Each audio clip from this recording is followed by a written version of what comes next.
আবু লাহাব গালাগালি শুরু করে দিয়েছে। উতবা সাইবা মারতে উঠতে চাচ্ছে। আমার রাসূলের চেহারা মলিন হয়ে গেছে, চোখের মধ্যে পানি জমে গেছে। মাওলা পাঠাইলেন নবী বানায়া, রাসূল বানায়া, রহমতুল লিল আলামিন বানায়া। আমার বংশধর কুরাইশকে দাওয়াত দিলাম, সর্বপ্রথম দাওয়াতে রিজেক্ট করে দিয়েছে। আমার সাথে নাকি ওরা থাকবে না। এই কথা শুনে ছোট্ট আলী পিছন থেকে হাত তুলে বলছেন, ইয়া রাসূলুল্লাহ, কোনো টেনশন নাই। আবু জাহেল, আবু লাহাব, উতবা সাইবা, মক্কার কুরাইশরা যদি আমার নবীকে সাপোর্ট না করে, আমি একলা আলী যথেষ্ট আছি। এটা মুহররম মাস, এটা দামি মাস মধ্যে অন্যতম মাস। আমরা বসে আছি এমন মাহফিল যেটার নাম শুহাদায়ে কারবালা। শুহাদায়ে কারবালা মানে ইমাম আলী মাকাম ইমাম হুসাইন রাদিয়াল্লাহু তাআলা আনহু, উনি এবং ওনার পরিবারের যে শাহাদাত, ওই শাহাদাতের স্মরণে আমাদের মাহফিল। এই মাহফিল 4 বছর আগে হয় নাই, এই মাহফিল 50 বছর আগে হয় নাই, এই মাহফিল 100-200 বছর আগে হয় নাই, এই মাহফিল 300-400 বছর আগে হয় নাই। কারণ শহীদ উনি হয় যিনি যুদ্ধের ময়দানে গর্দান 2 ভাগ হয়ে যায়। যেমন আমরা যদি আজকে বলি একজন শহীদের নাম বলেন, আপনারা বলবেন হুজুর শহীদ নুরুল ইসলাম ফারুকী রহমতুল্লাহি আলাইহি। তো উনি যখন জীবিত ছিলেন কেউ শহীদ বলে নাই, কারণ উনি নিজেও জানে না উনি শহীদ হবে কিনা। তো শহীদ হলে ওনাকে শহীদ বলে। আমি এখানে বসে আছি, আমাকে কেউ শহীদ বলবে না। আমার ডানে বসে আছে মেহমান, কেউ শহীদ বলবে না। বামে বসে আছে মেহমান, কেউ শহীদ বলবে না। হাদিসের কিতাব খুলেন, বদরে শহীদ হয়েছে, আমরা বললাম 14 জন শহীদ হয়েছে। উহুদে 70 জন শহীদ হয়েছে, আমরা বলেছি 70 জন শহীদ হয়েছে। কিন্তু আমার নবীর হুসাইন উম্মে ফাদাল রাদিয়াল্লাহু তাআলা আনহা, আমার নবীর চাচির কুলে মাত্র দুধ পান করছে। এমন সময় আমার নবী কুলে নিয়ে মসজিদে নববীর বারান্দায় ইমাম আলী মাকাম ইমাম হুসাইন যে শহীদ হবে, এই শাহাদাতের মাহফিল আমার নবী নিজেই শুরু করে দিয়েছেন। তাহলে মানুষের আলোচনা হয় শহীদ হওয়ার পরে, কিন্তু এখনো ইমাম হুসাইন শহীদ হয় নাই। তারও 50 বছর আগে আমার নবী সাহাবায়ে কেরামকে শ্রোতা বানায়া, আমার রাসূল বক্তা হইয়া নিজে ইমাম আলী মাকাম ইমাম হুসাইনকে কোলে নিয়া আমার নবী হুসাইনের শাহাদাতের মাহফিল করা শুরু করে দিয়েছে। তাহলে এই মাহফিল কোনো সাধারণ মানুষের মাহফিল নয়, এই মাহফিল করেছেন স্বয়ং রহমতুল লিল।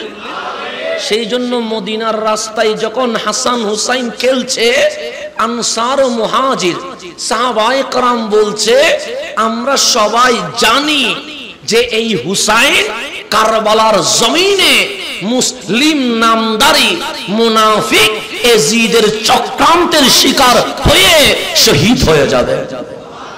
এখনো হুসাইন খেলছে, ওনার শাহাদাতের আলোচনা কি হয়ে গেছে? শুরু হয়ে গেছে। এই শুরু হওয়া আলোচনা আজকেও আছে, কিয়ামত পর্যন্ত থাকবে। শুধু তাই নয়, আমার কামলিওয়ালা বলছে সবাই যখন নফসি নফসি করবে, আল হাসানু ওয়াল হুসাইনু সাইয়্যিদা শাবাবিল জান্নাহ, আমার হাসান হুসাইন শুধু জান্নাতি নয়, জান্নাতের যুবকদের প্রেসিডেন্ট। ওই জান্নাতেও হাসান হুসাইনের উপস্থিতিতে এই আলোচনা চলতে থাকবে। তাহলে এমন মাহফিল শুরু হয়েছে যে মাহফিল বন্ধ হবে না। সেই জন্য হাঁটি হাঁটি পা পা করে আপনারা 4 বছর এসেছেন, দেখবেন ইনশাআল্লাহ বছরের পর বছর বরকত বাড়ছে না কমছে? বাড়ছে, বরকত বাড়তেছে। কমানোর কোনো সিস্টেম নাই, কারণ জিনার মাহফিল ওনারটা কমার না, ওনারটা কি করা? বাড়ার মাহফিল। তো রব্বে করিম ওই বরকত যেন আমাদেরকে নসিব করেন। যেমন এখন 11:30 হয়ে যাচ্ছে, মানে 11 পার হয়ে গেছে। আচ্ছা, এখন থেকে শুরু করে ফজরের আজান পর্যন্ত যদি আপনি চান নফল নামাজ পড়বেন, কয় রাকাত পড়তে পারবেন? 200 রাকাত পারবেন? আরো বেশি, 300 রাকাত পড়লেন, কথা ঠিক না? তো 300 রাকাত না ঘুমায়া নফল নামাজ পড়লে সওয়াব হবে কি হবে না? গুনাহ তো হবে না, সওয়াব তো হবে। কারণ এই পুরা রাত আপনি না ঘুমায়া ফেসবুক নয়, সিনেমা নয়, নাটক নয়, আপনি রহমানের দিদারের জন্য নামাজে দাঁড়িয়ে গেছেন। তাহলে এটা ভালো আমল, এতে কোনো সন্দেহ আছে নাই? আমার রাসূল মসজিদে নববীতে আসলেন রহমতুল্লিল, দামি না অদামি, বেশি না কম, যিনি বললে শরীয়ত হয়, যিনি হ্যাঁ বললে হালাল হয়, যিনি না বললে হারাম হয়, ওই রহমতুল্লিল আলামিন মসজিদে নববীতে ঢুকে দেখে সাহাবায়ে কেরাম 2 দলে ভাগ হয়ে গেছে। কয় দলে? আমাদের মতো আবার গালাগালি করে দলাদলি নয়, ওনাদের দলাদলিটার মধ্যেও মোহাব্বত আছে। এক দল মাসলা মাসাইল, অজানা বিষয় জানার চেষ্টা করছে, একটা দল ইলম অর্জন করছে, আর একটা দল কেউ নামাজ পড়ছে, কেউ কোরআন তেলাওয়াত করছে, কেউ জিকির করছে, কেউ তাসবিহ করছে, কেউ নফল ইবাদতে ব্যস্ত, আর কেউ কোরআন সুন্নাহর গবেষণায় ব্যস্ত। দল কয়টা হইছে? আমার রাসূল মসজিদে নববীতে গিয়ে দেখে এই কোনার সাহাবায়ে কেরাম গবেষণায় ব্যস্ত, এই কোনার সাহাবায়ে কেরাম নফল ইবাদতে ব্যস্ত। আমার রাসূল সর্বপ্রথম গিয়ে যেই দল কোরআন সুন্নাহর আলোচনা করছে সেখানে বসলেন। সেখানে কিছুক্ষণ বসে কামলিওয়ালা দাঁড়িয়ে গেছে। যেই দল কোরআন শরীফ পড়ছে, নফল নামাজ পড়ছে, তাসবিহ পড়ছে, ওদের দলে গিয়ে আমার রাসূল কিছুক্ষণ নফল ইবাদত করলেন। তো 2 দলে শরীক হইয়া নফল ইবাদত শেষ করে আবার যেই দল কোরআন সুন্নাহর গবেষণা করছে সেখানে দাঁড়ায়া বলছে, ইয়া আসহাবি, এ আমার সাহাবী, ইসমাউ, ভালো করে শোনো, এই দল কোরআন সুন্নাহর গবেষণা করছে, এই দল নফল ইবাদত করছে, এই দল হক, এই দল হক। কিন্তু আমি নবীকে যদি জিজ্ঞেস করা হয় এদের মধ্যে উত্তম কারা, আমি রাসূল বলছি 1000 নফল ইবাদতের চেয়ে একটা অজানা মাসআলা যদি জানতে পারে এখানে সবচেয়ে সওয়াব বেশি। তাহলে আপনি রাতভর তাহাজ্জুদ পড়লে যে সওয়াব পাবেন, আজকের মাহফিলে আল কোরআনের একটা শব্দের, কয়টা শব্দের? একটা শব্দের যদি তাহকিক তাফসীর যদি জানতে পারে, ওই 1000 নামাজ পড়লে যে সওয়াব পাইতেন, মালিক আল কোরআনের একটা শব্দের মাফহুম বুঝার কারণে আপনাকে এর চেয়ে আরো বেশি সওয়াব দিয়ে দিবেন। তাহলে আমার গাউসিয়া কমিটির ভাইয়েরা আমাদের লাভ করলো না ক্ষতি করলো? লাভ করলো। তাই সেই জন্য আমাদের পক্ষ থেকে আমাদের পীর ভাই, আমার গাউসিয়া কমিটির কর্মীদেরকে আমরা ধন্যবাদ জানাচ্ছি। রব্বে করিম ওনাদেরকে আরো বেশি খেদমত করার জন্য তৌফিক নসিব করে।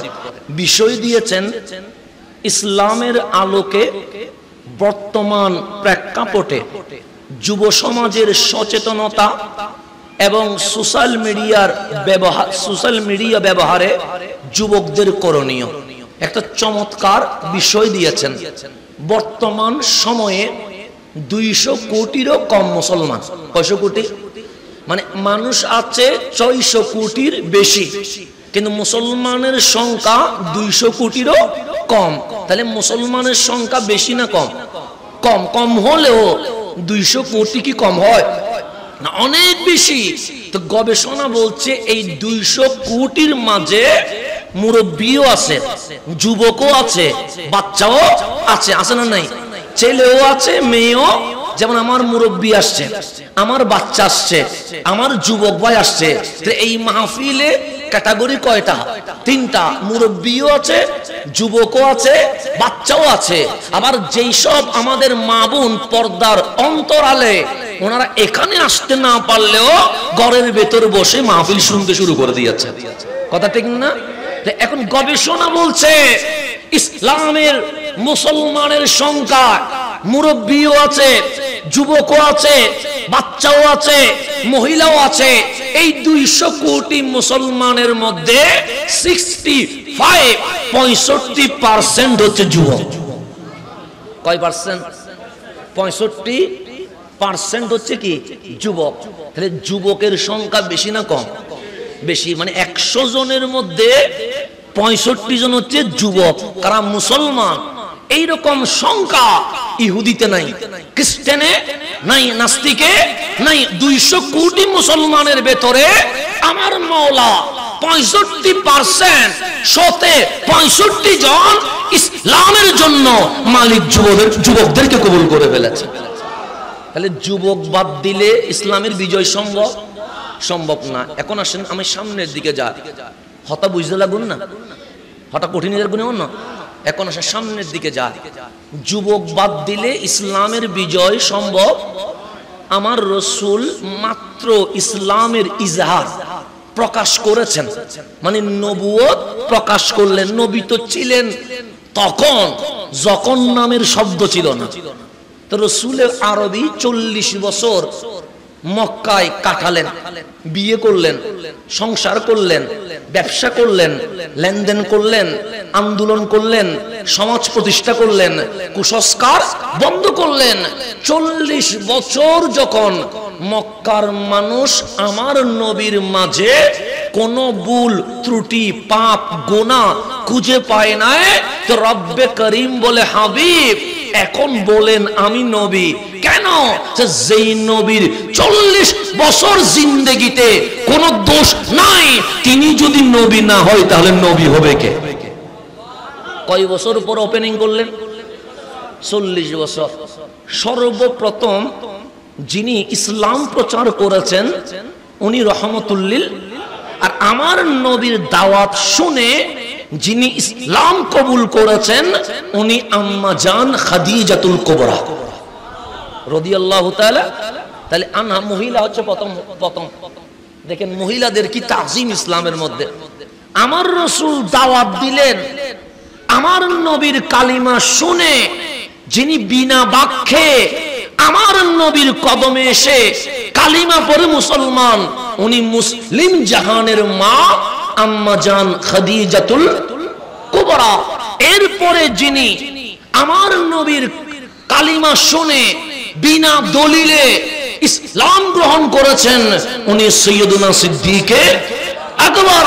আর যিনি সবচেয়ে ছোট তরুণ, 9 বছরের টকবগে তরুণ, যিনি নবীর কালিমা শুনে ইসলাম গ্রহণ করেছেন উনি মাওলা আলী রাদিয়াল্লাহু তাআলা আনহু। তাহলে এখন মুসলমানের সংখ্যা হইল কয়জন? 3 জন। আমার রসুলের কালিমা শুনে আম্মা জান খাদিজাতুল কুবরা, সিদ্দিকে আকবর, মাওলা আলী। কয়জন হইল? তা আমার রসুলের ঘরে যিনি বড় হইছেন উনি মাওলা আলী রাদিয়াল্লাহু তাআলা।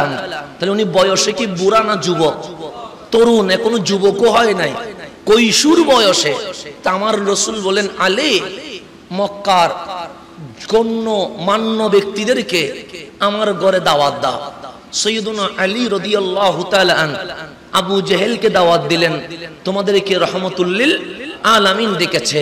আবু লাহাবকে দাওয়াত দিলেন, কুরাইশের বড় বড় যারা নেতৃস্থানীয় ওনাদেরকে দাওয়াত দিলেন। আসলেন সবাই নবীজির ঘরে। আমার নবী দাওয়াত দিতে লাগলেন কালিমার। আমি সাধারণ কোন বান্দা হয়ে আসি নাই, আমি রহমতুল্লিল আলামিন। আমি তোমাদের মতো সাধারণ কেউ নয়। আমি আঙ্গুল তুললে চাঁদ দুটুকরো হয়ে যায়, আমি হাত তুললে ডোবা সূর্য উঠে যায়, আমি কদম তুললে লামকানে চলে যায়। এই জমিনে মাখলুকাত জগতে আমার রব যাকে ইমামুল আম্বিয়া বানিয়ে পাঠিয়েছেন উনি মুহাম্মাদুর রাসূলুল্লাহ সাল্লাল্লাহু। এখন সবাই বললেন কি বলতে চান? আমার রাসূল বললেন ইকরা বিইসমি রাব্বিকাল্লাযী খালাক। 360 মূর্তির পূজা করিও না, ইবাদত যদি করতে হয় তাহলে লা ইলাহা ইল্লাল্লাহর ইবাদত করতে হবে। আমি এটার জন্য আসছি। এখন আবু জেহেল আমার রাসূলের দাওয়াত গ্রহণ করে নাই, আবু লাহাব গালাগালি শুরু করে দিয়েছে, উতবা সাইবা মারতে উঠতে চাচ্ছে, আমার রাসূলের চেহারা মলিন হয়ে গেছে, চোখের মধ্যে পানি জমে গেছে। মাওলা পাঠাইলেন নবী বানায়া, রাসূল বানায়া, রহমতুল লিল আলামিন বানায়া। আমার বংশধর কুরাইশকে দাওয়াত দিলাম, সর্বপ্রথম দাওয়াতে রিজেক্ট করে দিয়েছে, আমার সাথে নাকি ওরা থাকবে না। এই কথা শুনে ছোট্ট আলী পিছন থেকে হাত তুলে বলছেন, ইয়া রাসূলুল্লাহ কোনো টেনশন নাই, আবু জেহেল, আবু লাহাব, উতবা সাইবা, মক্কার কুরাইশরা যদি আমার নবীকে সাপোর্ট না করে, আমি একলা আলী যথেষ্ট আছি। আমার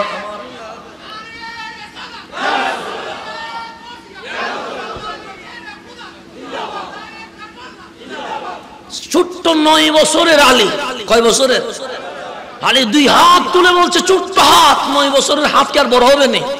কত ছোট্ট হাত, 2টা তুলে বলছেন, ইয়া রাসূলুল্লাহ এই মক্কার কুরাইশ যদি আপনার পিছনে না থাকে, টেনশন করার কোনো দরকার, আমি একলা আলী যথেষ্ট। আমার মুস্তাফার দ্বীন প্রতিষ্ঠা করার জন্য আমি আলী নিজের জান কুরবান করে দিব। সেখান থেকে যুবকের স্পৃহা দিয়ে ইসলাম শুরু। কি দিয়ে? যুবকের স্পৃহা দিয়ে ইসলাম শুরু। এখন আসেন একটু গভীরভাবে খেয়াল করবেন, আমরা আছি জমিনে। আজকে আমাদের প্রধান অতিথি হচ্ছে আমাদের মাননীয় এমপি মহোদয়, কথা ঠিক না? এমপি মহোদয় উনি এখন ভিআইপি। কেন? উনি নবনির্বাচিত এমপি। ওনার আগে পুলিশ আছে না নাই? পিছনে আছে, সামনে পিছনে ডানে বামে নিরাপত্তা পরিষদ আছে না নাই? আছে। তাহলে উনি বর্তমান ভিআইপি বিদায়, ওনার আগে পিছে কি আছে? কিন্তু আমাদের সাবেক যিনি এমপি ছিলেন, এখন যদি উনি আসে, ওনার সামনে পিছনে আর পুলিশ থাকবে? কেন? উনিও তো এমপি ছিলেন। তখন বলুন, হুজুর পুলিশ ততদিন থাকবে সিআর আছে যতদিন। আমি কারো বিরুদ্ধে বলছি না, বোঝানোর জন্য বলছি। সিআর আছে, সামনে পিছনে সামসা আছে, চেয়ার আছে, সামনে পিছনে পুলিশ র্যাব আর্মি আছে, চেয়ার আছে, ক্ষমতার ডাকে মানুষ কাঁপানি শুরু হয়ে গেছে, চেয়ার শেষ, যার কথায় আপনারা কাঁপছেন তার ধরে গাড়ি ভেঙে দেওয়া শুরু করে দিয়েছেন। এটা তো আমাদের চোখের সামনে দেখা, কথা ঠিক না? চেয়ার ছিল, আপনি কাঁপছেন, চেয়ার নাই, এখন ওনার কাঁপানি শুরু হয়ে গেছে। তাহলে চেয়ার থাকলে ভিআইপি, চেয়ার না থাকলে ভিআইপি। এই দুনিয়ার ভিআইপি হওয়ার কোন দরকার আছে? চেয়ার থাকলে ফুলের মালা দিয়ে দিচ্ছে, চেয়ার সরে গেলে জুতার মালা দিতে পাবলিক দেরি করতেছে না। তাহলে 5 মিনিট আগে বাবা, 5 মিনিট পরে শেষ, গাড়ি ভাঙছে, গালি দিচ্ছে, কতক্ষণ মাথার উপর ডিম মারতেছে, একটা অবস্থা শুরু হয়ে গেছে। তাহলে আমি ভিআইপি ছিলাম, গলার মালা ভিআইপি নাই, জুতার মালা। আমার কামলিওয়ালা রাসূল বলছে, উম্মত দুনিয়ার ভিআইপি এখন ফুলের মালা, আবার পরক্ষণে জুতার মালা। তো রব্বে করিম ডাক দিয়ে বলছে, যুবক তোমার শক্তি আছে, তোমার ক্ষমতা আছে, তোমার পাওয়ার আছে। ছোট বাচ্চা চাইলে কাউরে থাপ্পড় দিতে পারবে না, একজন মুরব্বী চাইলে কাউরে লাথি মারতে পারবে না, কিন্তু একজন যুবক চাইলে মুহূর্তে কারো উপর জুলুম করতে পারে। পারে কি পারে না? পারে। এই মাহফিলে যদি আমি এখন মুরব্বীদেরকে বলি স্টেজ লাথি দিয়ে ভেঙে দেন, মুরব্বীরা বলবে বাবা এক পা কবরে চলে গেছে, সেকেন্ড পা দিয়ে জামিলা করার কোনো দরকার নাই। কিন্তু যুবকদেরকে যদি বলি স্টেজ বাং, শুধু বাং বলতে দেরি, 5 মিনিটের মধ্যে অস্তিত্ব থাকবে। এক লাঠির চোটে কি করে ফেলবে? কেন? পাওয়ার আছে, ক্ষমতা আছে। তো আল্লাহ বলছে, বান্দা তোমাকে বানানোর সময় আমি দুর্বল করে বানিয়েছি, এরপর তোমাকে আমি শক্তিশালী করেছি, এরপর আমি আবার তোমাকে দুর্বল করেছি। দুনিয়াতে তোমার স্টেপ 3টা। মায়ের পেট থেকে জন্ম নিলা, দুর্বল, বড় হলা, শক্তিশালী, দাড়ি পাকা শুরু হয়েছে, চুল সাদা হচ্ছে, আবার দুর্বল। তো মালিক বলে মাসকানের যেই সময়, এটা গোল্ডেন সোনালী সময়, এই সময় চাইলে তুমি জান্নাতও বানাইতে পারো, তুমি আবার জাহান্নামও বানাইতে পারো। তো কামলিওয়ালা রাসূল বলছে, যুবক তুমি চাইলে চায়ের দোকানে আড্ডাও দিতে পারো, আজান শুনে মসজিদেও আসতে পারো, তুমি চাইলে কারো মাথা ভেঙে দিতে পারো, আবার তুমি চাইলে কোন রোগীরে হসপিটালেও নিতে পারো, তুমি চাইলে গালিও দিতে পারো, আবার তুমি চাইলে মুরব্বীরে সালামও দিতে পারো। মালিক তোমারে স্বাধীন করে দিয়েছে। তো কামলিওয়ালা রাসূল বলছে, দুনিয়ার ভিআইপি চেয়ার আছে, ফুলের মালা চেয়ার নাই, জুতার মালা।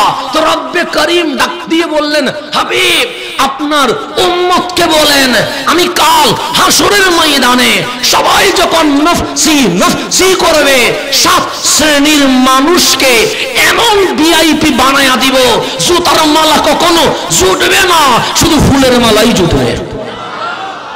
আল্লাহর ভিআইপির মধ্যে মেয়াদ কি শেষ হয়নি? যেমন বাংলাদেশের প্রধানমন্ত্রীর মেয়াদ আজকে না হলে কালকে তো শেষ হবে, হবে না? 40 বছর হবে, 50 বছর হবে, তারপর তো হবে। যেন আমি নিজের চোখে দেখেছি। আমি যখন মিশরে গিয়েছি, তখন মিশরের প্রেসিডেন্ট ছিলেন হোসনি মোবারক। এটা আমি যখন গেছি, কয় বছর বলছেন? 36 বছর।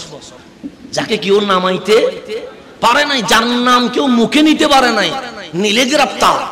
36 বছর আমার চোখের সামনে দেখা 39 বছরতম শাসন আমলে জনগণের প্রতিবাদের মুখে ওনাকে জেলে চলে যেতে হয়েছে। ছিলেন কোথায়? সংসদে। সেখান থেকে নিয়ে গেলেন কোথায়?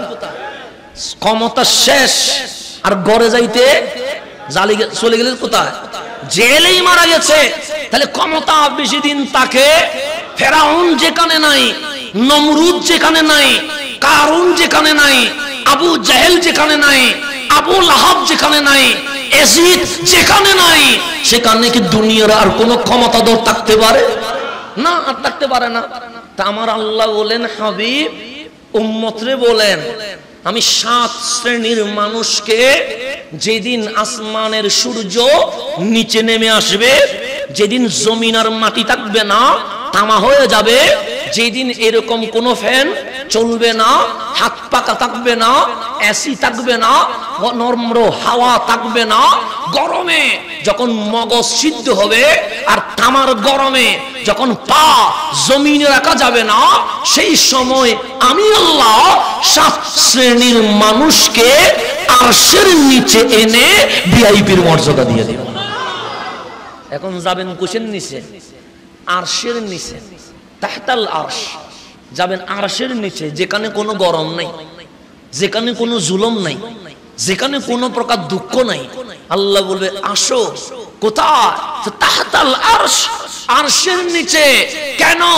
ছায়া হাসরের ময়দানে পাওয়া যাবে না, ছায়া পাওয়া যাবে আরশের নিচে। কয় শ্রেণীর মানুষ? 7 শ্রেণী বলে রাত চলে যাবে। আমার যেটা বিষয় আমি সেটা বলছি। 2 নাম্বার। কয় নাম্বার? 7 নাম্বার সিরিয়াল বলতে আমার রাত চলে যাবে। 2 নাম্বার, 2 নাম্বারে আমার মালিক যাদেরকে ভিআইপি বানাবে, আমার রব বলছে, বুখারীর হাদিস, হাবিব আপনি বলে দেন না। যে কি বলবো? যে শাবুন নাশা ফি ইবাদাতি রাব্বিহি, যেই যুবক সিনেমায় যাওয়ার মতো ক্ষমতা থাকার পরেও সিনেমায় যায় নাই, গালি দেয় নাই, জুলুম করে নাই, অত্যাচার করে নাই, হারাম কোন রিলেশনে যায় নাই, হারাম কোন কাজে যায় নাই, শাবুন নাশা ফি ইবাদাতি রাব্বিহি, তার সোনালী যৌবন মাওলার ইবাদতে কাটিয়ে দিয়েছে, তাকে হাসরের ময়দানে বেজ্জত করব না, আরশের নিচে এনে কুদরতি ফেরেশতার মাধ্যমে তাকে ফুলের মালা পরিয়ে দিয়ে দিব। তাহলে যুবকদের জন্য মালিকের পুরস্কার আছে না নাই? আছে। আল্লাহ যেন আমাদেরকে সেই পুরস্কার নেওয়ার জন্য তৌফিক নসিব করে। এখন আসেন সামনের দিকে যাই, একটু গভীরভাবে খেয়াল করবেন। আমার কথা তো বুঝতেছেন না? আমি যেই বিষয়টা ধরছি এটা অনেক বড় বিষয়। কারণ 65% বর্তমান যুবক মুসলমান, ওদেরকে জানতে হবে দুনিয়া কি, ওদেরকে জানতে হবে আমার পরীক্ষা কি নিয়ে হবে, ওদেরকে জানতে হবে আমি যাব কোথায়, এটা জানতে হবে। এখন আসেন কোরআন শরীফ থেকে আজকের আলোচনা আমরা শুধু কোরআন শরীফ থেকে করার চেষ্টা করব। যদি কোনো রেফারেন্স দরকার হয় তাহলে তাফসীরুল কোরআন বিল হাদিস, আমরা হাদিস দিয়ে ব্যাখ্যা করার চেষ্টা করব, এর বাইরে যাব না। শুধু দুইটা জিনিস থাকবে। কয়টা দুই জিনিস? একটা কোরআন আর একটা হাদিসে তারপরে ঢুকতে চাইবো না, কিন্তু যদি কোরআনের তাফসীর মনে হয় প্রয়োজন তাহলে ঢুকবো কোথায়? না হলে হাদিসে। তা আমার আল্লাহ কি বলছেন, বান্দা তুমি যে সিনেমায় যাচ্ছ, তুমি যে ফেসবুকে সময় ব্যয় করছো, তুমি যে ইউটিউবের ভিডিও দেখতে দেখতে শেষ হয়ে যাচ্ছ, তুমি যে রাস্তাঘাটে এমনিতে দাঁড়িয়ে আছো, তুমি যে হেলায় অবহেলায় তোমার সময় নষ্ট করছো, এই দুনিয়ায় আমি কেন তোমাকে বানিয়েছি তুমি কি জানো? আমরা বললাম মালিক জানি না। তা আমার মালিক সূরা মুলুকের মধ্যে বলছেন, আল্লাযী খালাকাল মাউতা ওয়াল হায়াতা, তিনি সেই আল্লাহ যিনি সৃষ্টি করেছেন মরণকে এবং জীবনকে। কেন? লিয়াবলুয়াকুম আইয়ুকুম আহসানু আমালা, যেন আমি আল্লাহ পরীক্ষা করে যাচাই বাছাই করে নিতে পারি এই দুনিয়ায় কে সবচেয়ে বেশি ভালো আমল করেছে। একটু গভীরভাবে খেয়াল করবেন। জন্ম আগে মরণ। আমার কথাগুলো আমি আজকে একটা ক্লাস, আপনি আজকে বসে আছেন কোথায়? ক্লাসে। ক্লাসে যেরকম পড়ায় সেরকম। আপনারা হচ্ছে স্টুডেন্ট, আমি হচ্ছে শিক্ষক, যদিও বয়স ছোট আর কি, এলম নাই আর কি। যখন বসে গেছি আর নামানোর সুযোগ আছে নাই, বসানোর আগে আপনাদের বাবার দরকার ছিল। বসাই যখন ফেলছেন আর বাবার কোনো দরকার চিন্তা করতে নিতে পারবেন, বসাই দিয়েছেন। এখন আপনি বুঝতে বলবেন না এটা তো দিকে ছোট ছেলে আর সুযোগ নেই, এটা এলম নাই, সুযোগ নাই আর, কারণ বসে গেছি তো। নামানোর আর কোনো কি নাই, সুযোগ নাই। কিন্তু নামানো উঠানোর আগ পর্যন্ত আপনাদের বাবার দরকার ছিল, কারে তুলতেছি, তুলে যখন ফেলছেন এখন আমি কি হয়ে গেছি? শিক্ষক। শিক্ষক ছাত্ররে মাঝে মাঝে শাসন করে ফিটাইতে পারে কিনা? পারে। আজকে যেহেতু এটা ক্লাসরুম, আজকে হচ্ছে রাতের ক্লাস। কিসের ক্লাস? রাতের ক্লাস। ক্লাসরুমে আমি টিচার, আপনারা স্টুডেন্ট। ভুল হলে আমি শাসনও করব, আবার মাঝে মাঝে আদরও করব। কথা ঠিক আছে না? এখন তাহলে আমার সাথে কথা বলতে হবে। জন্ম আগে মরণ পরে। যেমন জন্ম নেওয়া এটা আমরা জানি, প্রথমে দাদা, এরপর বাবা, এরপর ছেলে, এরপর নাতি। কিন্তু কে আগে মরবে এটা কেউ জানে? কখনো নাতি আগে মরে যায়, কখনো দাদা পরে মরে, কিন্তু মরার কোন সিরিয়াল তা আল্লাহ বলে আশার সিরিয়াল করে দিয়েছি, মরণের কোন সিরিয়াল নাই। কিন্তু আল্লাহ কি বলছেন? আল্লাযী খালাকাল মাউতা ওয়াল হায়াতা। আল্লাহর বলা দরকার ছিল আল্লাযী খালাকাল হায়াতা ওয়াল মাউতা, আমি হায়াত এবং মরণ বানাইছি। কিন্তু আল্লাহ বলেন না, আল্লাযী খালাকাল মাউতা, আমি আগে মরণ বানাইছি, ওয়াল হায়াতা, জীবন পরে বানাইছি। মালিক জীবন তো আগে মরণ তো পরে, কিন্তু তুমি কোরআনে বলছো মরণ আগে জীবন পরে। বুঝলাম না। আমার মালিক বলে দুনিয়ার হায়াতের নাম আসল হায়াত নয়, মরার পর যদি জান্নাতে যেতে পারো এটার নাম আসল হায়াত। এটার নাম কি?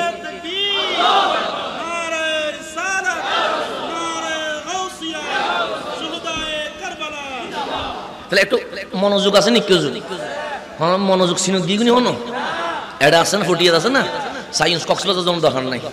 এটা দেখো আমরা মাঝে মাঝে বই তাহে দিয়ে এড়ে মন যাই বুঝি আমেরিকা এলাম নয়, মাঝে মাঝে হয় এলাম না যাই এটা বসুন, যাতে শরীর যখন এখানে মনও কোথায় থাকবে এখানে। তাহলে আল্লাহ সিস্টেম হচ্ছে জীবন আগে মরণ, কিন্তু আল্লাহ কোরআনে বলছে আল্লাযী খালাকাল মাউতা ওয়াল হায়াতা, তিনি সেই আল্লাহ যিনি মরণ আর জীবনকে সৃষ্টি করেছেন। লিয়াবলুয়াকুম আইয়ুকুম আহসানু আমালা, আমি আল্লাহ পরীক্ষা করব, যাচাই করব, এক্সাম নিব, ইবতিলা করব, ইমতিহান নিব। আইয়ুকুম আহসানু আমালা, তোমাদের মধ্যে সবচেয়ে ভালো আমল করে কে মাওলার সাথে বন্ধুত্ব করছে এটা আমি দেখব। তাহলে আল্লাহ জীবন মরণ বানাইছে দুইটা জিনিস দেখবে। কয়টা জিনিস? কে রহমানের সাথে বন্ধুত্ব করে আর কে ইবলিসের সাথে বন্ধুত্ব করে। পথ কয়টা হয়ে গেছে? দুইটা। আমরা নামাজ পড়ি কি পড়ি না? পড়ি। ধর এক রাকাত হিসাব করি, কয় রাকাত? নামাজের সময় সর্বপ্রথম বলি আল্লাহু আকবার। হাত দুইটা কোথায় তুলি? উপরে। কেন? আমরা দুইটা হাত উপরে তুলে মালিকরে বলছি, মালিক হাইয়া আলাস সালাহ বলে অনেক ডেকেছো, হাইয়া আলাল ফালাহ বলে অনেক ডেকেছো। তুমি ডেকেছো মসজিদে, আমি তো চলে গেছি চায়ের দোকানে। তুমি ডেকেছো মসজিদে, আমি তো চলে গেছি সিনেমা হলে। কিন্তু আজ ওযু করে মসজিদে ঢুকলাম, দুইটা হাত তুলে বলছি, মাওলা আজকে তোমার বান্দা তোমার কদমে সারেন্ডার হয়ে গেছে।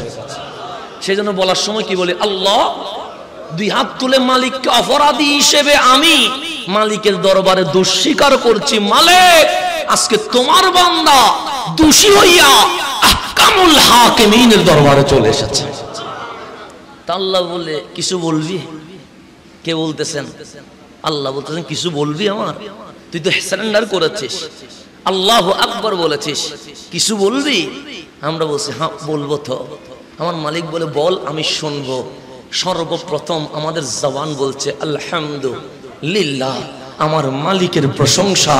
যেই মালিক দেখেছে আমি কত গুনাহ করেছি, কিন্তু আমার মালিক আমার রিজিকের ব্যবস্থা করে দিয়েছে। যেই মালিক দেখেছে আমি গোপনে কত গুনাহ করেছি, কিন্তু আমার গুনাহ গোপন করে আমার মালিক মানুষের সামনে আমাকে বেইজ্জত করে নাই। যেই মালিক জানে আমি এই পরিমাণ গুনাহ করেছি, আমি যে নিজেকে বান্দা বলছি এটা বলারও আমার কোনো অধিকার নাই, তারপরেও আমার মালিক এই সমাজে আমাকে রিজিক, মান, সম্মান দিয়ে বড় করতে শুরু করে দিয়েছে। আল্লাহ বলছেন, কোন আল্লাহর প্রশংসা করেছিস? আমরা বলছি রব্বিল আলামিন, সমগ্র জাহানের রবের। আল্লাহ বলে, আর কিছু বলবি নাকি? আমরা বলি বলবো। তো কি বলবি? আমরা বললাম আর রহমান, মালিকটা আমার রহমান, আর রহিম, মালিকটা আমার রহিম। আর কিছু বলবি? আমরা বলবো। তো বল।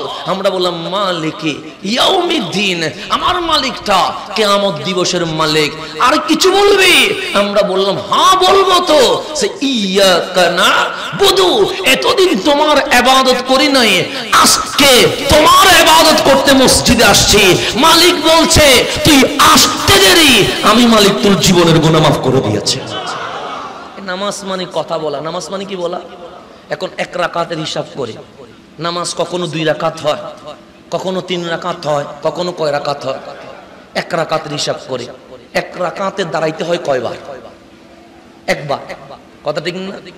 রুকুতে যেতে হয় কয়বার? একবার। রুকু থেকে উঠতে হয় কয়বার? সিজদা কয়বার? একবার না 2 বার? তাহলে এক রাকাতে কিয়ামও একবার, রুকুও একবার। তাহলে রুকুও একবার, কিয়ামও একবার, কিন্তু সিজদায় যাইলে কয়বার? 2 বার। তখন আল্লাহকে জিজ্ঞেস করেন, মালিক তুমি নামাজ দিলা, কিয়ামও একবার, রুকুও একবার, সিজদা 2 বার কেন? এই জিনিসটা আমরা জীবনে কোনোদিন জানতে চেয়েছি? এটা জানেন, এটা জানলেই সব কিছু ক্লিয়ার হয়ে যাবে। আমার নবী বললেন, আনা মাদিনাতুল ইলমি ওয়া আলিয়ুন বাবুহা, আমি ইলমের শহর, ওই শহরে ঢুকতে গেলে দরজা লাগে, আমার আলী ওই শহরের দরজা। তাহলে মাওলা আলী ইলম ওয়ালা, এতে কোনো সন্দেহ আছে? সন্দেহ আছে? নাই। তো একজন তাবী সৈয়দুনা মাওলা আলী কাররামাল্লাহু ওয়াজহা, ওনাকে জিজ্ঞেস করছেন, আলী আপনি তো মদিনার নবীর ইলমের শহরের দরজা, আমি একটা জিনিস জানতে চাই। মাওলা আলী বললেন, বলেন। বসে প্রতি রাকাতে কিয়াম একবার, রুকু একবার, সিজদা কেন 2 বার? তো মাওলা আলী বলে, এখনো বুঝো নাই? সে না বুঝি নাই। যে সিজদা যখন দাও তখন মাথা কোথায় থাকে?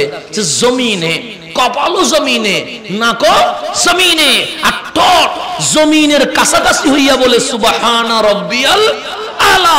হ্যাঁ নামাজে কিয়াম একবার, রুকু একবার, কিন্তু সিজদা দুইবার কেন জানো?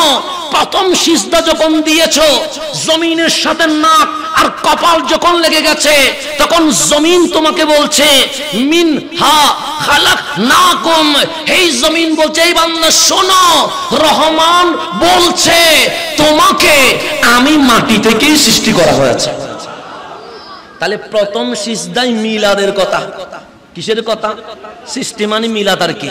তাহলে প্রথম সিজদা জমিনে যখন মাথা লেগে গেছে, জমিন বলছে মিনহা খালাকনাকুম, এই জমিন থেকেই তোমাকে রহমান কি করেছে? সৃষ্টি করেছে। দ্বিতীয় সিজদাই যখন দিয়েছেন, তখন জমিন বলছে দুনিয়ায় অহংকার করিও না, দুনিয়ায় গর্ব করিও না, দুনিয়ায় জেনা ব্যভিচার করিও না, দুনিয়ায় মাদক নিও না, দুনিয়ায় ধর্ষণ করিও না, দুনিয়ায় হারাম রিলেশন করিও না, দুনিয়ায় পাপাচার করিও না। কেন? সুওয়াফিহা নুঈদুকুম, এই জমিনের মাটির কবরেই তোমাকে আসতে হবে। তাহলে সিজদা প্রথমে দিলেন, জমিন বলে মিনহা খালাকনাকুম। সিজদা দ্বিতীয় দিলেন, ফিহা নুঈদুকুম। এই সিজদা যে প্রথম দিয়া উঠছো, উঠতে যেই সময়টা গেছে, এটার নাম তোমার হায়াত। এটার নাম কি?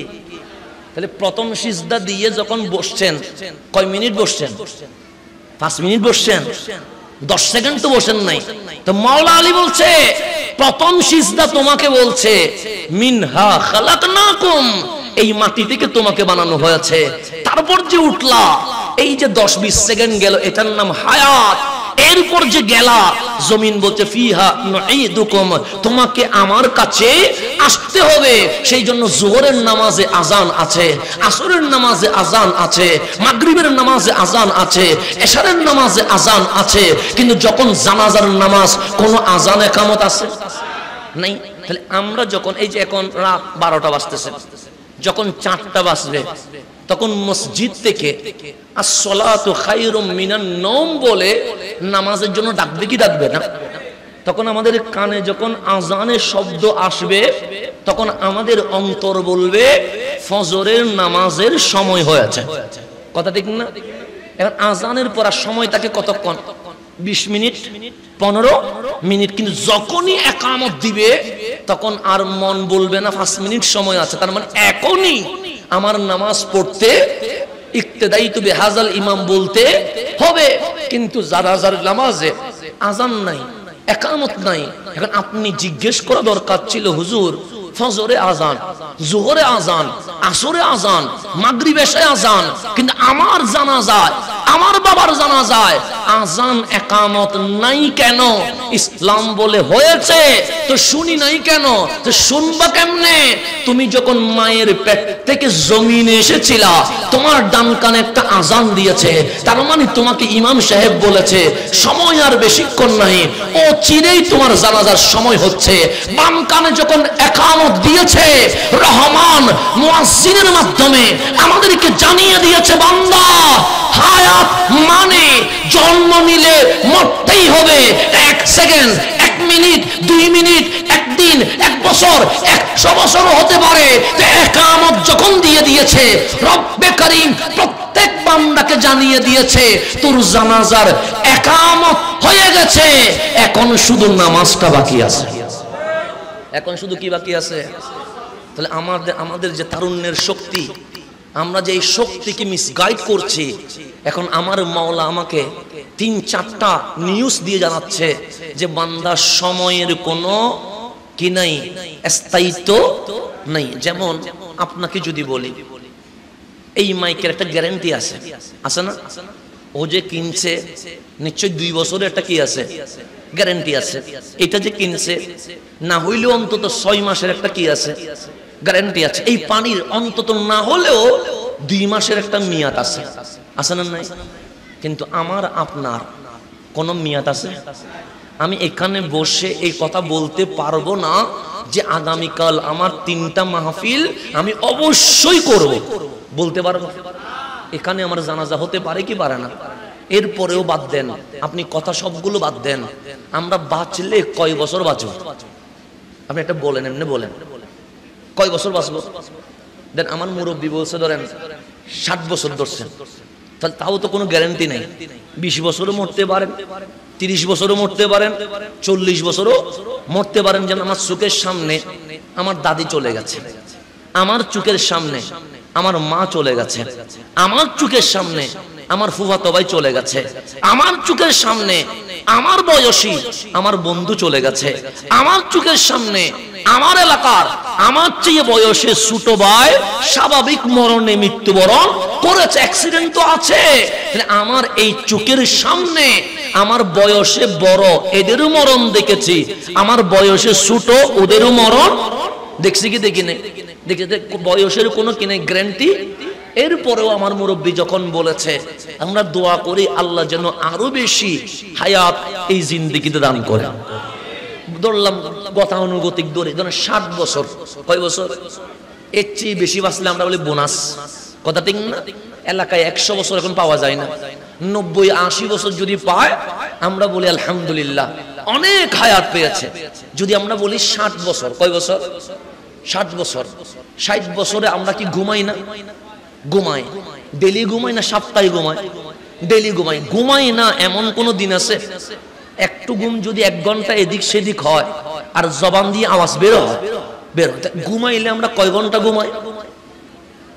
ডেলি কয় ঘন্টা ঘুমাই? হ্যাঁ 7 ঘন্টা বলছে, বাদ দেন 6 ঘন্টা ধরেন। অন্তত না ঘুমাইলেও আমরা ডেলি কয় ঘন্টা ঘুমাই? ডাক্তার বলছে কমপক্ষে 6 ঘন্টা কি করতে হবে? ঘুমাতে হবে। তাহলে 24 ঘন্টার মধ্যে আমাদের ঘুম কয় ঘন্টা? 6 ঘন্টা করে যদি 60 বছর ঘুমান, আপনার 20 বছর শুধু ঘুমের ভিতরে চলে গেছে। কয় বছর হায়াত পাইছেন? কয় বছর? ঘুম কোনো কাজে আসছে? কাজে মানে নিজে শক্তি পাইছেন আর কি, দুনিয়াবি কোনো কাজ হয়েছে? কোনো ইবাদত হয়েছে? তাহলে আমার ঘুম যদি 6 ঘন্টা করে ক্যালকুলেট করেন, তাহলে আমার 60 বছরের মধ্যে ঘুমাইলাম কয় বছর? আর আছে কত? 40 বছর। গোসল করেন নাই? করছেন। ওয়াশরুম যান নাই? গেছেন। ড্রেস চেঞ্জ করেন নাই? করছেন। খাওয়া দাওয়া করেন নাই? করছেন। এগুলার ভিতরে 10 বছর চলে গেছে। আছে কত? 30 বছর। জন্মের পর থেকে 10 বছর। কিছু বুঝছেন? যেন আমাদের বাচ্চারা কথা বলছে কেন? ও কি ও বুঝে কথা বলছে না বুঝে? ও যদি আপনার বয়সী হতো ও জীবনে কথা বলতো না, কারণ ও বুঝতেছে না মাহফিল কারে কয়। এসে গেছে বাবা আসছে বিদায়, এসে গেছে ভাই আসছে বিদায়, মা পাঞ্জাবি পায়জামা পরাইছে হুজুর আসবে সেই জন্য মাহফিলে বসে গেছে, কিন্তু সে ও বুঝতেছে না নাও।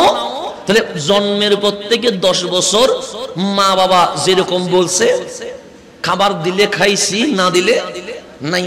মা বাবার উপরে আমরা কি ভরসা। তাহলে এই 10 বছর এমনিতে চলে গেছে। আছে কত?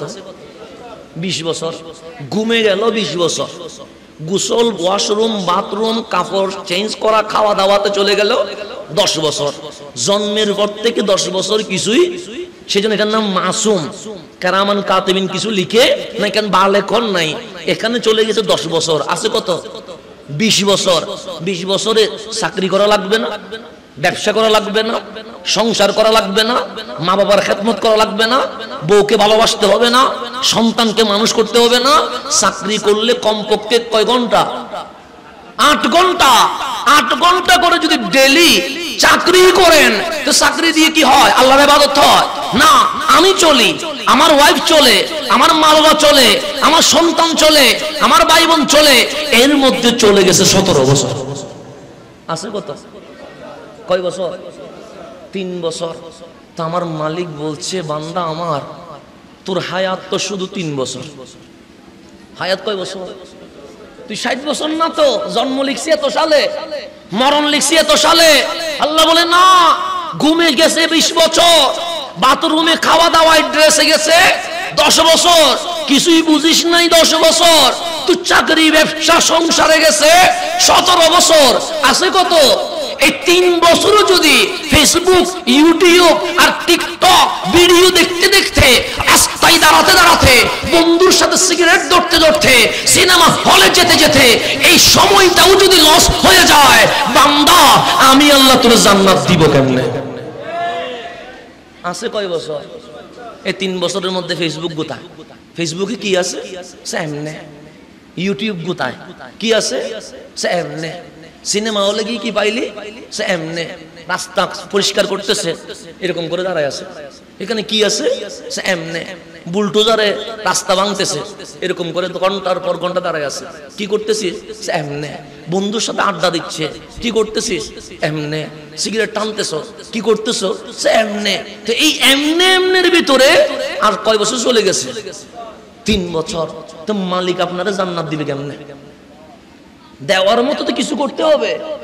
আল্লাহ সংসার, এটাও তোর জন্য। ঘুমাইলি, এটাও তোর জন্য। খাইলি, এটাও তোর জন্য। শপিং এ গেছস, এটাও তোর জন্য। ব্যবসা করছস, এটাও তোর জন্য। প্রবাসে গেছস, এটাও তোর জন্য। তো সব তো তুই করলি।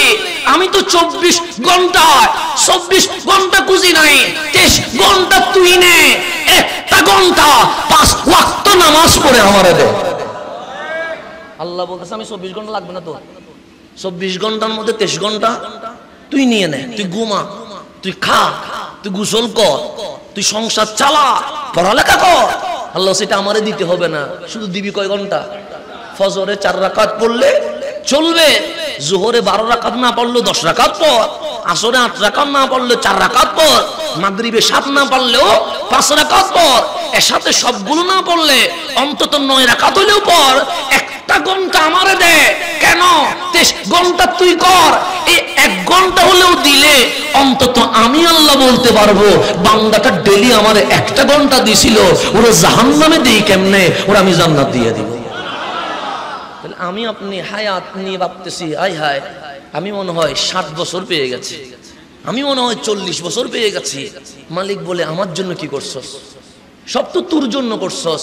এই যে সোহদায়ে কারবালা মাহফিল, আজকে কোন আমল যদি কাজে না আসে, এই কাজটা আমাদের কাজে আসবে। এই রাতে বসে থাকাটা কাজে আসবে। কেন?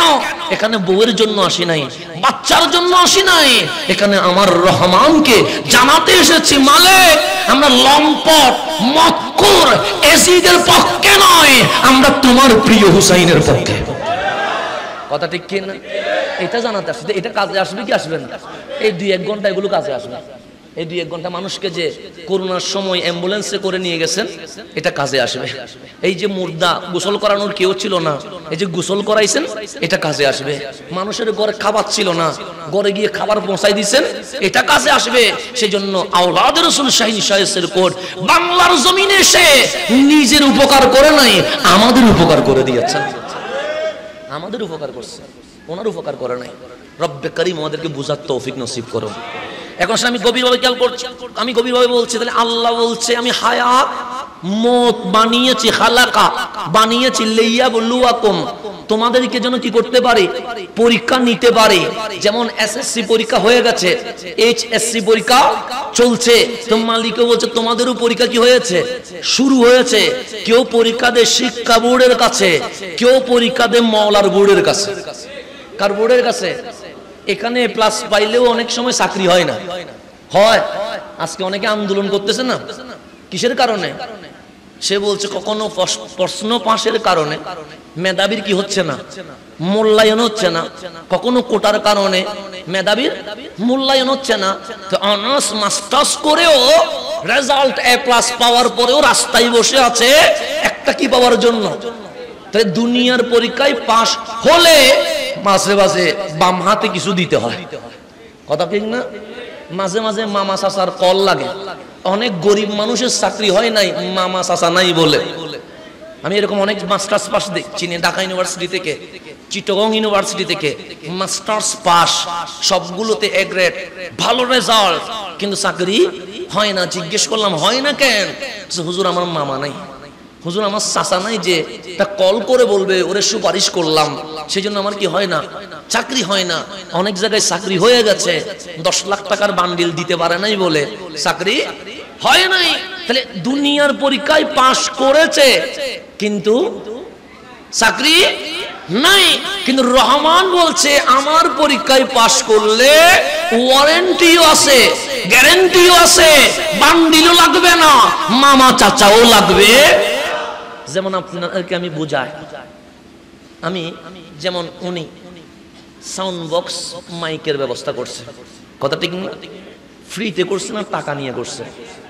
উনারা যদি আমি বলি আপনি টাকা নিয়েন না, উনি বলবে হুজুর কি শুরু করছেন, আমারও তো একটা সংসার আছে, বলবে না? ওনাকে যদি বলি আমি ফ্রি করে দেন, উনি বলবে হুজুর আমার সংসার আছে, আমার মা বাবা আছে, বউ বাচ্চা আছে, আমি যদি ফ্রি করে দিই আমার সংসার চলবে কেমনে? তাহলে উনি যে মাইক দিল বিনিময়ে ওনাকে টাকা দিতে হবে, কথা ঠিক না?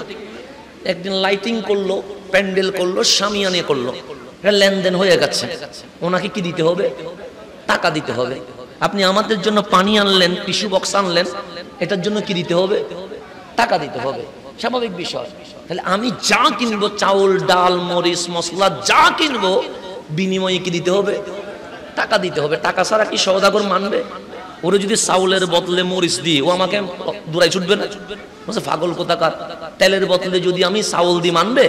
মানবে না। কিন্তু দিতে হবে, টাকা দিতে হবে। ড্রেস কিনছি, কি দিতে হবে? টাকা। টুপি কিনছেন, টাকা। মোবাইল কিনছেন, তো একটা ব্যবসা হয়েছে কি হয় নাই? কেউ কিনছে, কেউ কি করছে? নিচ্ছে। তাহলে কেউ কিনতেছে, কেউ টাকা নিচ্ছে, বিক্রয় হচ্ছে। তা আমার আল্লাহ ডাক দিয়ে বলছেন বান্দা ব্যবসা করবি নি। কে বলছে? আল্লাহ। মালিক কার সাথে? আমি আল্লাহর সাথে। ব্যবসা করবি? আমরা বললাম মালিক কিনবে কে, বেচবে কে? আল্লাহ বলে বান্দা তুই বেচবি, আমি আল্লাহ কিনবো। বেচবে কে? বান্দা। কিনবে কে?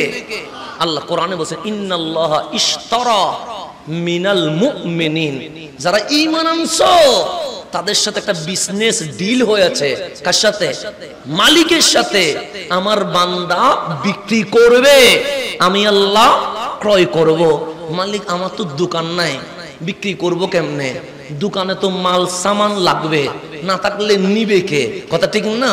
আল্লাহ বলে তোর দোকান আছে। মালিক আমি দেখতেছি না কেন? আল্লাহ বলে দেখিস না? আমরা বলে দেখি নাই। তো তুই বালে খাওয়ার পর থেকে মরণ পর্যন্ত যে হায়াতটা আছে, এটা আমি মালিক ফ্যাক্টরি বানিয়ে দিয়েছি। এটা হচ্ছে দোকান, বিজনেসের জায়গা। তো মালিক দোকানে তো জিনিস লাগবে, জিনিস কই পাবো? আল্লাহ বলে কোরআন খোল। আমরা কোরআন করলাম। মালিক বলে আকিমুস সালাহ, নামাজ পড়। আমি নামাজ পড়তে গেলাম। মালিক বলে নামাজ একটা পণ্য। আল্লাহ বলে ও আতুজ যাকাত, যাকাত দে। যাকাত দিলাম। মালিক বলে যাকাত একটা পণ্য। মালিক বলে কুতিবা আলাইকুমুস সিয়াম, রোজা রাখ। রোজা একটা পণ্য। আতিমুল হজ, শক্তি থাকলে হজ করে আয়, হজ একটা পণ্য। ওয়াবিল ওয়ালিদাইন ইহসানা, মা বাবার সেবা কর, এটা একটা পণ্য। হালাল নে, হারাম ছাড়, এটা একটা পণ্য। তো এগুলা নামাজ পড়ছেন, মাহফিলে আসছেন, সত্য কথা বলছেন, সালাম দিচ্ছেন, মিষ্টি মুখে কথা বলছেন, মানুষের সাথে আপনার আচরণে মানুষ মুগ্ধ হচ্ছে। রব্বে করিম বলে একটা নেক আমল তুই বিক্রি করতেছস, আর আমি আল্লাহ কিনতেই আছি।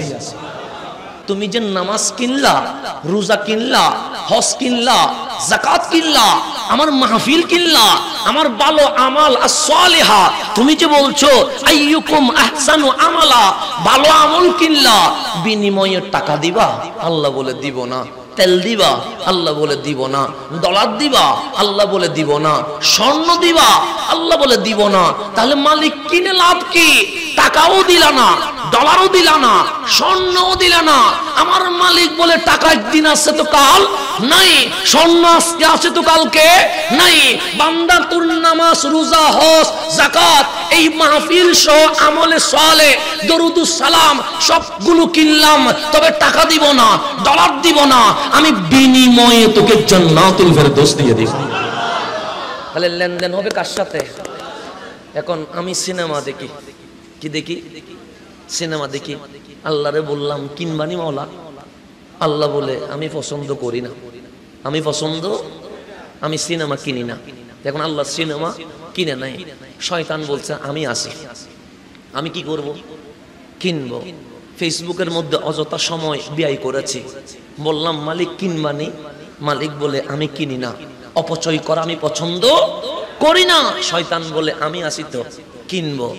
অশ্লীল ভিডিও দেখলাম, মালিক কিনবানি, মালিক বলে আমি ফাহেশা, আমি অবিবেবিচার পছন্দ করি না।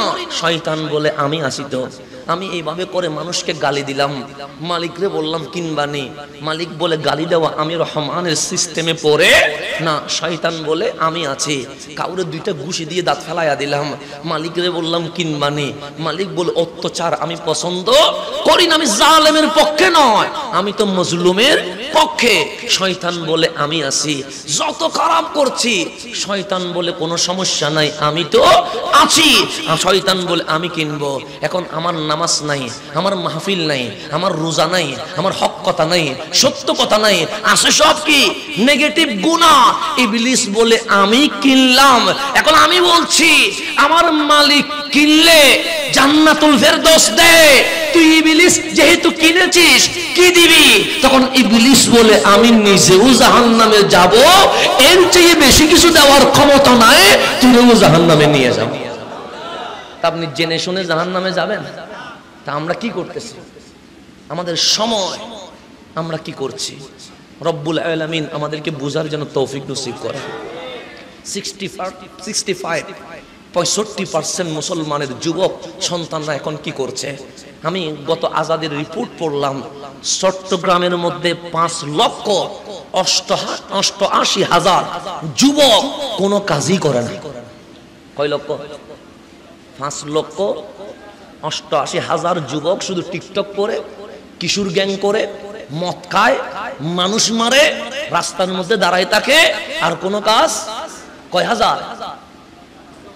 5,88,000 কিসে? চট্টগ্রামে 2023 সালের রিপোর্ট বলছি, চট্টগ্রামে যদি 5,88,000 যুবক শুধু টিকটক, ফেসবুক আর কিশোর গ্যাং, মারামারি, মদ খাওয়া, জেনাবে বিচারে থাকে, সারা বাংলাদেশে কি অবস্থা? যে যুবকগুলো সোনালী বাংলাদেশ গঠন করার কথা ছিল, তারা আজকে কিশোর গ্যাংয়ের ভিতরে, তারা আজকে জেনার ভিতরে, তারা আজকে মাদকের ভিতরে, তারা আজকে অবৈধ প্রেমের ভিতরে। আপনাদের পটিয়ায় কিছুদিন আগে এক মহিলা বিয়ের আগের দিন আত্মহত্যা করছে না? যদিও বা বলছে যৌতুকের কারণে। কিসের কারণে? হ্যাঁ, এটাও একটা কারণ, কিন্তু আমি ওর সম্পর্কে জেনে দেখলাম ও 3 বছর নাকি ওই ছেলের সাথে রিলেশন করেছে। কয় বছর? এটা আপনারা বেশি জানবেন, আমি যতটুকু রিপোর্ট নিলাম। তাহলে ইসলাম বলছে বিবাহের আগে কোনো প্রেম চলবে? তো ইসলাম যেটা হারাম বলে, এটা ইসলামের লাভে বলে নাই, সেটা আমার আপনার লাভে বলেছে। আজ 3 বছর প্রেম করার কারণে আত্মহত্যা করে দুনিয়াতেও কষ্ট পেল, এখন কবরে হাসরেও কষ্ট পাচ্ছে। 5 মিনিটের আরাম সারা জীবন হারাম হয়ে গেছে। ইসলাম যেটাকে হারাম বলেছে সেটা থেকে দূরে থাকতে হবে। ইসলাম যেটাকে হালাল বলেছে সেটা বুকে নিতে হবে, কারণ ইসলাম নিজের জন্য কিছু বলে না, ইসলাম তো আমাদের জন্যই বলে। কথা ঠিক না? ইসলাম বলছে মাদক হারাম। মাদক কেন? মদ খাইলে মানুষের সেন্স কি থাকে না, ঠিক থাকে না, সে আবুল তাবুল বলে, মারে কখনো বউ বলে, বউরে কখনো কি বলে, মা বলে, ঘরে ঢুকে বউ ভিটায়, না হলে মারে ভিটায়, টাকা না পাইলে বাবারে ছুরি মারতে বসে থাকে। এরকম হয় কি হয় না? কিছুদিন আগেও একজন মাদকের টাকার জন্য চট্টগ্রামের স্বনামধন্য এক ব্যক্তির জবে করে দিয়েছে। ছেলে বাবারে কি করে দিছে? জবে করে দিয়েছে। মা মেয়ে তার মা বাবাকে হত্যা করেছে। কিসের কারণে? মাদকের কারণে। ইসলাম যখন হারাম বলে এর পিছনে একটা কি থাকে, কারণ থাকে। সে যখন মদ খায় তার মানসিকভাবে বিকৃত হয়ে যায়। মানসিক যখন বিকৃত হয়ে যায়, সে মা চিনে না, বাপ চিনে না, মুরব্বী চিনে না। এই একটা উল্লুর কারণে পুরো সমাজের মধ্যে অশান্তি সৃষ্টি হয়ে যায়। কথা ঠিক না? তাহলে এই মাদক আমাদের লাভ করে না ক্ষতি করে? ক্ষতি করে। একটা গভীরভাবে খেয়াল করবেন। মাদক মানে নেশা। মাদক মানে কি? এখন আসেন, আমাদের ইহুদি খ্রিস্টানরা কি করলো? আমাদের বাচ্চা আছে না নাই? আচ্ছা, মুসলমানদের বাচ্চাদের মতো ব্রেন ওয়ালা এই জমিন আর কেউ নাই। আপনি 1400 বছর হিসাব করেন, ফালসাফা দর্শন শাস্ত্রে যার অবদান সবচেয়ে বেশি উনি ইমাম গাজ্জালি। উনি ইমাম। চিকিৎসাতে আজকে ক্যান্সার পর্যন্ত যার থিওরিতে চলছে উনি ইবনে সিনা, উনি মুসলমানের ডাক্তার। কথা ঠিক না? এভাবে প্রত্যেক বিষয়ে মুসলমানের চেয়ে বড় ব্রেন ওয়ালা জ্ঞানী আলেম এই জমিনে আর কেউ কেন? সকল ধর্ম সৃষ্টি হয়েছে কুসংস্কার দিয়ে, আমার ইসলাম শুরু হয়েছে ইকরা পড়ো, অজানার নাম ইসলাম নয়, গ্রহ উপগ্রহ বিজয় করার নাম ইসলাম। তাহলে ইসলামের শুরুটা জ্ঞান দিয়ে, কি দিয়ে? বিজ্ঞান দিয়ে। সেই জন্য আমাদের এখানে সংবিধান আছে না, সংবিধান সর্বপ্রথম কে দিছে? পড়েন সিরাত। আমার নবী যখন কলম নামের কলম ছিল না, সর্বপ্রথম লিখিত সংবিধান মদিনার সনদ এই বিশ্ববাসীকে দিয়ে দিয়েছে। আজকে আমেরিকা বলেন, ইউরোপ বলেন, অস্ট্রেলিয়া বলেন, কানাডা বলেন, আফ্রিকা বলেন, আরব বলেন, আজম বলেন, যত সংবিধান হয়েছে সবটাই আমার নবীর লিখিত মদিনার সনদ দেখে দেখে হয়েছে। তাহলে আমার নবীর চেয়ে বড় অবদানওয়ালা আর কেউ আছে? নাই। লিখিত অর্থনীতি কারে কয়? সমাজনীতি কারে কয়? পররাষ্ট্রনীতি কারে কয়? একটা জাতি আর একটা জাতির সাথে কিভাবে সম্পর্ক করবে, এই সব নিয়ম নীতি সর্বপ্রথম আমার নবী মদিনায় এসে জাজিরাতুল আরব রাষ্ট্র কায়েম করে স্বাধীন অর্থনীতি, সমাজনীতি, রাষ্ট্রনীতি প্রতিষ্ঠা করেছেন। আমার নবীর আগে কেউ করছে দেখাইতে পারবে? তাহলে ইসলামের চেয়ে বড় আধুনিক এই জমিনে আর কেউ আছে? এখন আসেন, আমাদের এটা হচ্ছে সনহরা, কথা ঠিক না? এখানে মাদ্রাসা আছে না? নাই। আছে। হেফজখানা আছে না? হেফজখানা কি বুড়া মানুষ পড়ে না ছোট মানুষ পড়ে? তো এই আমাদের এইরকম বাচ্চাগুলো কিসে পড়ে? হেফজখানায়। হেফজখানায় যখন আমাদের বাচ্চাদেরকে দিয়ে দিই আমরা, দেখবেন 2 বছরে, 3 বছরে, 1.5 বছরে সূরা ফাতিহা থেকে সূরা নাস পুরা কোরআন শরীফ মুখস্থ বলতে পারে। পারে কি পারে না? কোন হিন্দু ছেলে পুরা গীতা মুখস্থ জানে এরকম কেউ দেখাইতে পারবে? কোন খ্রিস্টানের ছেলে বাইবেল মুখস্থ জানে দেখাইতে পারবে? পারবে না। কোন ইহুদির ছেলে ওল্ড টেস্টিমেন্ট মুখস্থ জানে দেখাইতে পারবে? পারবে না। কোন বৌদ্ধের ছেলে ত্রিপিটক প্রথম থেকে শেষ পর্যন্ত মুখস্থ জানে দেখাইতে পারবে? না। এই বিশ্বের মাঝে শুধুমাত্র মুসলমানের ছেলেরা পুরা কোরআন না দেখে একদিনে বললে একদিনে, এক রাতে বললে এক রাতে সূরা ফাতিহা থেকে সূরা নাস মুখস্থ করে দিতে পারবে, মুখস্থ বলতে পারবে। পারবে কি পারবে না? আমাদের এখানে তারাবি হয় না? তারাবিতে কারা পড়ে? হাফেজে কোরআনরা পড়ে। তো ওদেরকে যদি বলেন একদিনে সফিনা খতম পড়েন, পারবে না? পারবে। তো একদিনেও শোনাইতে পারে কি পারে না? পারে। এখন ইহুদি খ্রিস্টানরা দেখতেছে যে 3 বছর 4 বছরে একটা ছেলে যখন 7 বছর হয়, 8 বছর হয়, তখন পুরা কোরআন কোথায় নিয়ে নিছে? তো যার বক্ষে কোরআন ঢুকে গেছে, বিজ্ঞান তো তার বুকেই ঢুকবে, কথা ঠিক না? সায়েন্স তার বুকে ঢুকবে, বিশ্বের অর্থনীতি, পররাষ্ট্রনীতি, সমাজনীতি তার বুকে ঢুকবে। এখন তার শিক্ষা ব্যবস্থা কি করে দাও? উল্টায়া দাও। কেন? সে যদি ভালো করে পড়ে, সে ডাক্তারের সেরা ডাক্তার হবে, ইঞ্জিনিয়ারের সেরা ইঞ্জিনিয়ার হবে, লয়ারের সেরা লয়ার হবে, নেতার মধ্যে সবার বড় নেতা হবে। কারণ যার বুকে কোরআন ঢুকে গেছে, অটোমেটিক দুনিয়ার সব এলম তার ভেতরে ঢুকে যাবে। শিক্ষা ব্যবস্থা নড়াচড়া করে দিয়ে আজকে হাফেজ কোরআনদেরকে শুধুমাত্র মুয়াজ্জিন পর্যন্ত বানাইতে দেয়। তাদেরকে বড় কিছু হইতে দেয় না? দেয় না। বড় কিছু হইতে দেয়? আমাদের হাফেজে কোরআনরা বড় কোনো আলেমও হতে পারে না। কেন? শিক্ষা ব্যবস্থা তাদেরকে শেষ করে দিয়েছে, তাদেরকে পড়তে দেয় না, তাদের পড়ার মধ্যে সিস্টেম বাদ দিয়ে দিয়েছে। সেজন্য হাফেজে কোরআন কি হয়? ইমাম সাহেব হয়, মুয়াজ্জিন হয়, তার চেয়ে আর বেশি উপরে যেতে পারে না। সিস্টেম কি করে দিয়েছে? ভিন্ন করে দিয়েছে। এখন মানুষ বুঝে গেছে, মানুষ ধরে ফেলেছে যে আমেরিকা, ইউরোপ, ইসরায়েল ওরা আমার বাচ্চাদের জ্ঞান নষ্ট করার জন্য শিক্ষা ব্যবস্থা চেঞ্জ করে দিয়ে এই হাফেজে কোরআনকে উপরে উঠতে দিচ্ছে না। এখন যখন এটা বুঝে গেছে, এখন আমাদের ছেলেদেরকে আমরা আধুনিক করার জন্য হাফেজও পড়াচ্ছি, আবার সাধারণও পড়াচ্ছি। এরকম হচ্ছে কি হচ্ছে না? হচ্ছে। এখন ওরা বললেন এরকম করলে তো এই বাচ্চাগুলো আজকে না হলে কালকে বিশ্ব বিজয় করবে। তখন কি করব? সে এই বাচ্চাদের মাথা নষ্ট করার জন্য মোবাইলে গেমস দিয়ে দাও। কে দিয়ে দাও? গেমস দিয়ে, কার্টুন দিয়ে দাও। এখন আমার বাচ্চা কার্টুন না দেখলে খায় না। এখন আমার বাচ্চা কার্টুন না দেখলে ঘুমায় না, এখন আমার বাচ্চা কার্টুন না দেখলে স্কুলে যায় না, এখন আমার বাচ্চা কার্টুন না দেখলে হাসে না, এখন আমার বাচ্চা কার্টুন না দেখলে কারোর সাথে কথা। কেন? সেই কার্টুন দেখতে দেখতে তার নলেজটা বিকৃত হয়ে যাবে, সে আস্তে আস্তে প্রতিবন্ধী হয়ে যাবে। সেজন্য আপনাদের যাদের সুযোগ হয় মেডিকেলে গিয়ে দেখবেন, যারা মোবাইলে আসক্ত তাদেরকে যখন হসপিটালে ভর্তি করানো হয়, মোবাইল তো আর থাকে না, হাত দিয়ে এরকম এরকম করতেছে, দেখবেন হাত দিয়ে অটোমেটিক কি করতেছে, এরকম এরকম করতেছে। কেন? ওই মোবাইলের নেশা, মোবাইল তো নাই, সে হাতের মধ্যে এরকম এরকম করতেছে। মানে কি হয়ে যাচ্ছে? বিকৃত হয়ে গেছে।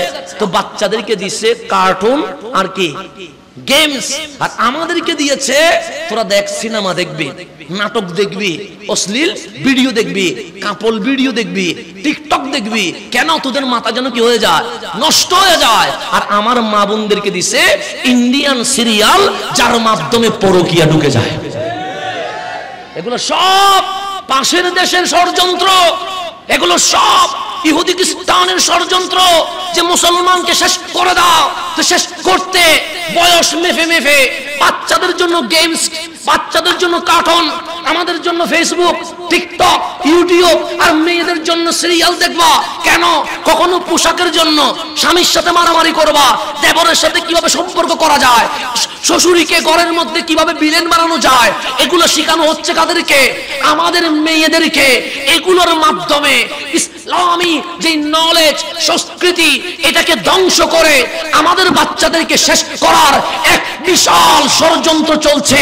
তাহলে যারা নিয়মিত গেমস দেখে, যারা নিয়মিত গেমস খেলে, যারা নিয়মিত কার্টুন দেখে, যারা নিয়মিত ফেসবুক ইউটিউব দেখে, যারা নিয়মিত সিরিয়াল দেখে, একটা মানসিক রোগী হয়ে গেছে।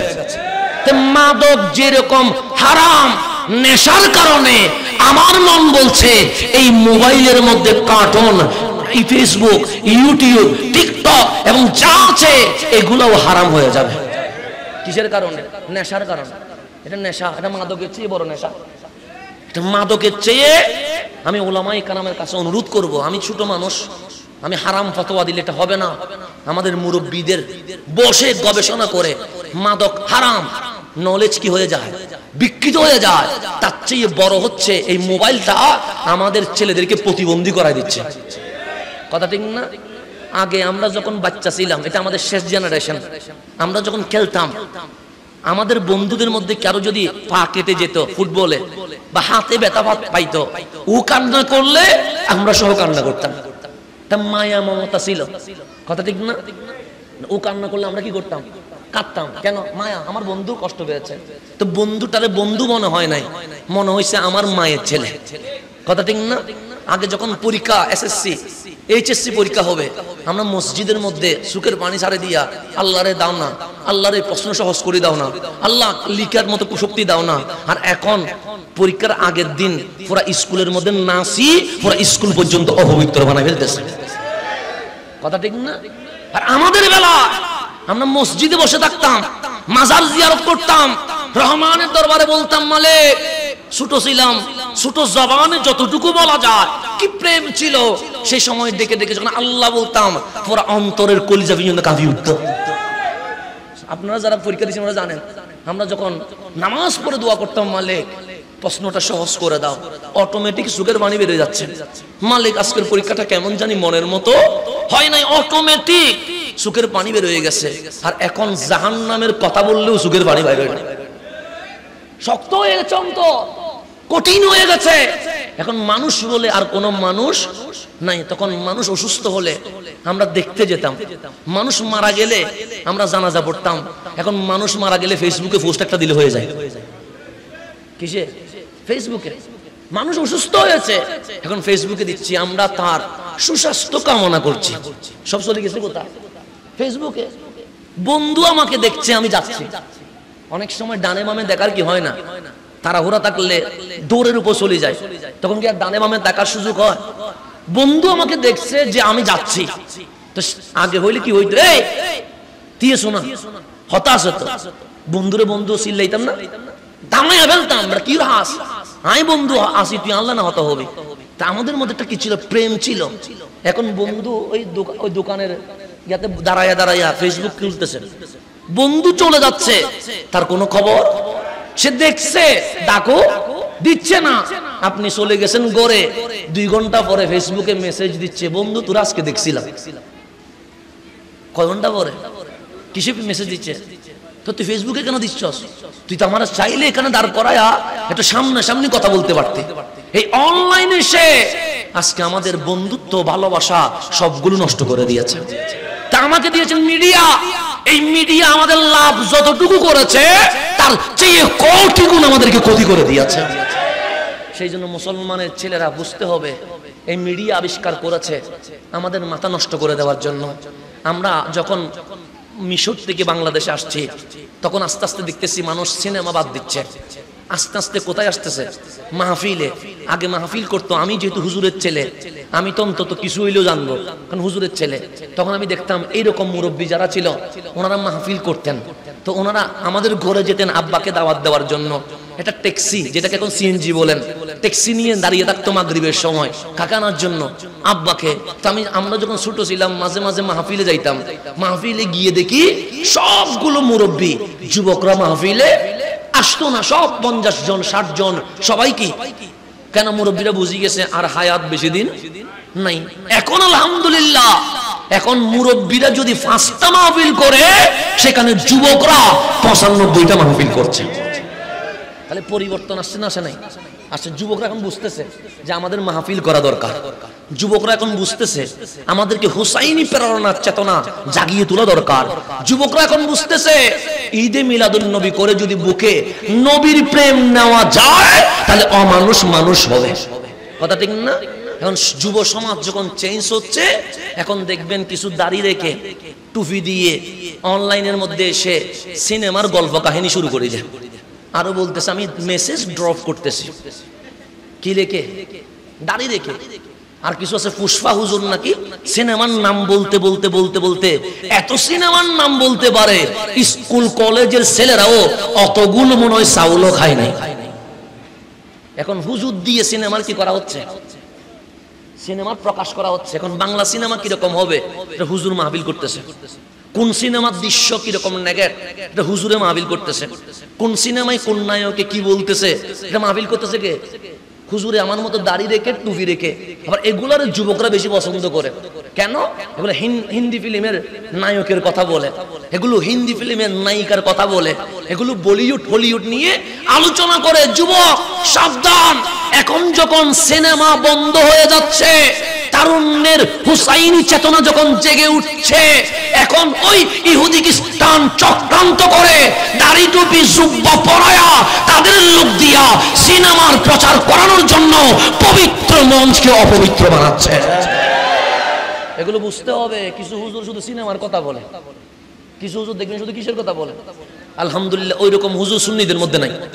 আলহামদুলিল্লাহ আমাদের জন্য কিসের বিষয়? আমরা যে হক এটা আমাদের জন্য জানার বিষয়। আমাদের কোন হুজুর আমি সিনেমার নাম বলতে দেখি নাই।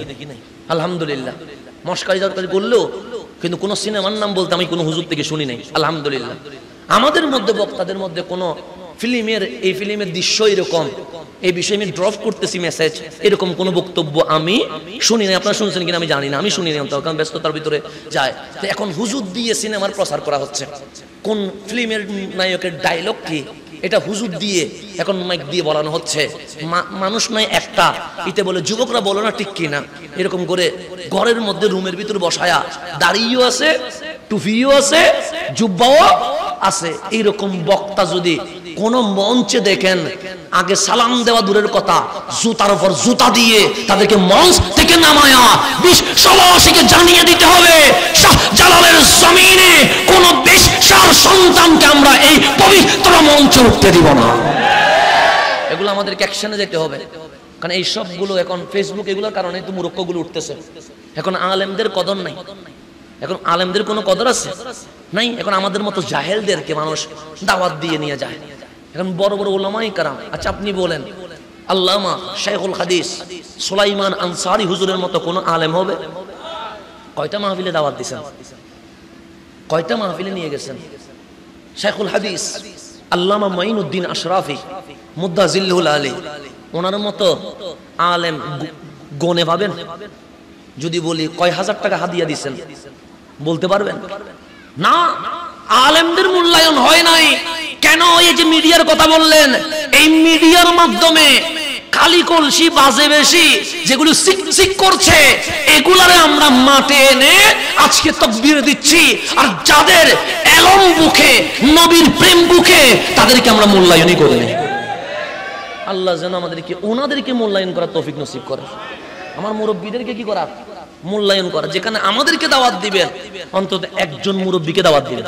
কেন? বরকতের জন্য। আমার চেহারা দেখলে সব হবে না, কারণ আমি দুনিয়া লোভী মানুষ, যেটা সত্য কথা, বলতে কোনো আমার অসুবিধা নাই।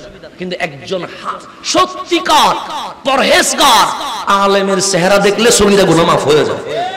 বক্তব্য শুনতে হবে না, বক্তব্য শুধু হুজুর বসায় রাখবেন যে শেরে মিল্লাত যদি বসে থাকে, ওনাকে দেখলে গুনাহ মাফ হবে। খতিবে বাঙ্গাল আল্লামা জালালউদ্দিন আল কাদি রাহমাতুল্লাহ যদি বসে থাকে, কিছু বলতে হবে না, ওনাকে দেখলে সওয়াব হবে। কেন? আলেমের চেহারা দিদার করা এটাও ভালো নেক আমলের মধ্যে একটা। তো এরকম ভালো ভালো আলেমদেরকে এনে অন্তত বসায় রাখবেন, ওয়াইজ করতে হবে না, শুধু চেহারা দেখবেন, এটাও নাজাতের ওসিলা হবে। রব্বে করিম আমাদেরকে বুঝার তৌফিক নসিব করুন। তো এই যে বর্তমান সময়ে এখন হুজুর দিয়ে সিনেমার গল্প, হুজুর দিয়ে সিনেমার ডায়লগ, হুজুর দিয়ে নায়িকাদের নামের প্রচার, হুজুর দিয়ে কোন খেলোয়াড় কিরকম খেলছে। এখন আর্জেন্টিনা ব্রাজিল হারলেও সেখানেও দেখি হুজুর সান্ত্বনামূলক মাহফিল করে। হুজুর কি মূলক মাহফিল? সান্ত্বনামূলক মাহফিল। হুজুর সান্ত্বনামূলক মেসেজ ড্রপ করতেছে। কেন? ব্রাজিলের ভক্তরা যেন কষ্ট না পায়, আর্জেন্টিনার ভক্তরা যেন কষ্ট না পায়। আরে আমার যুবকদের উপর আমি হয়রান হয়ে যায়। তোমার বুকে যদি নবী থাকে, তুমি ব্রাজিল আর্জেন্টিনা করবে কেমনে?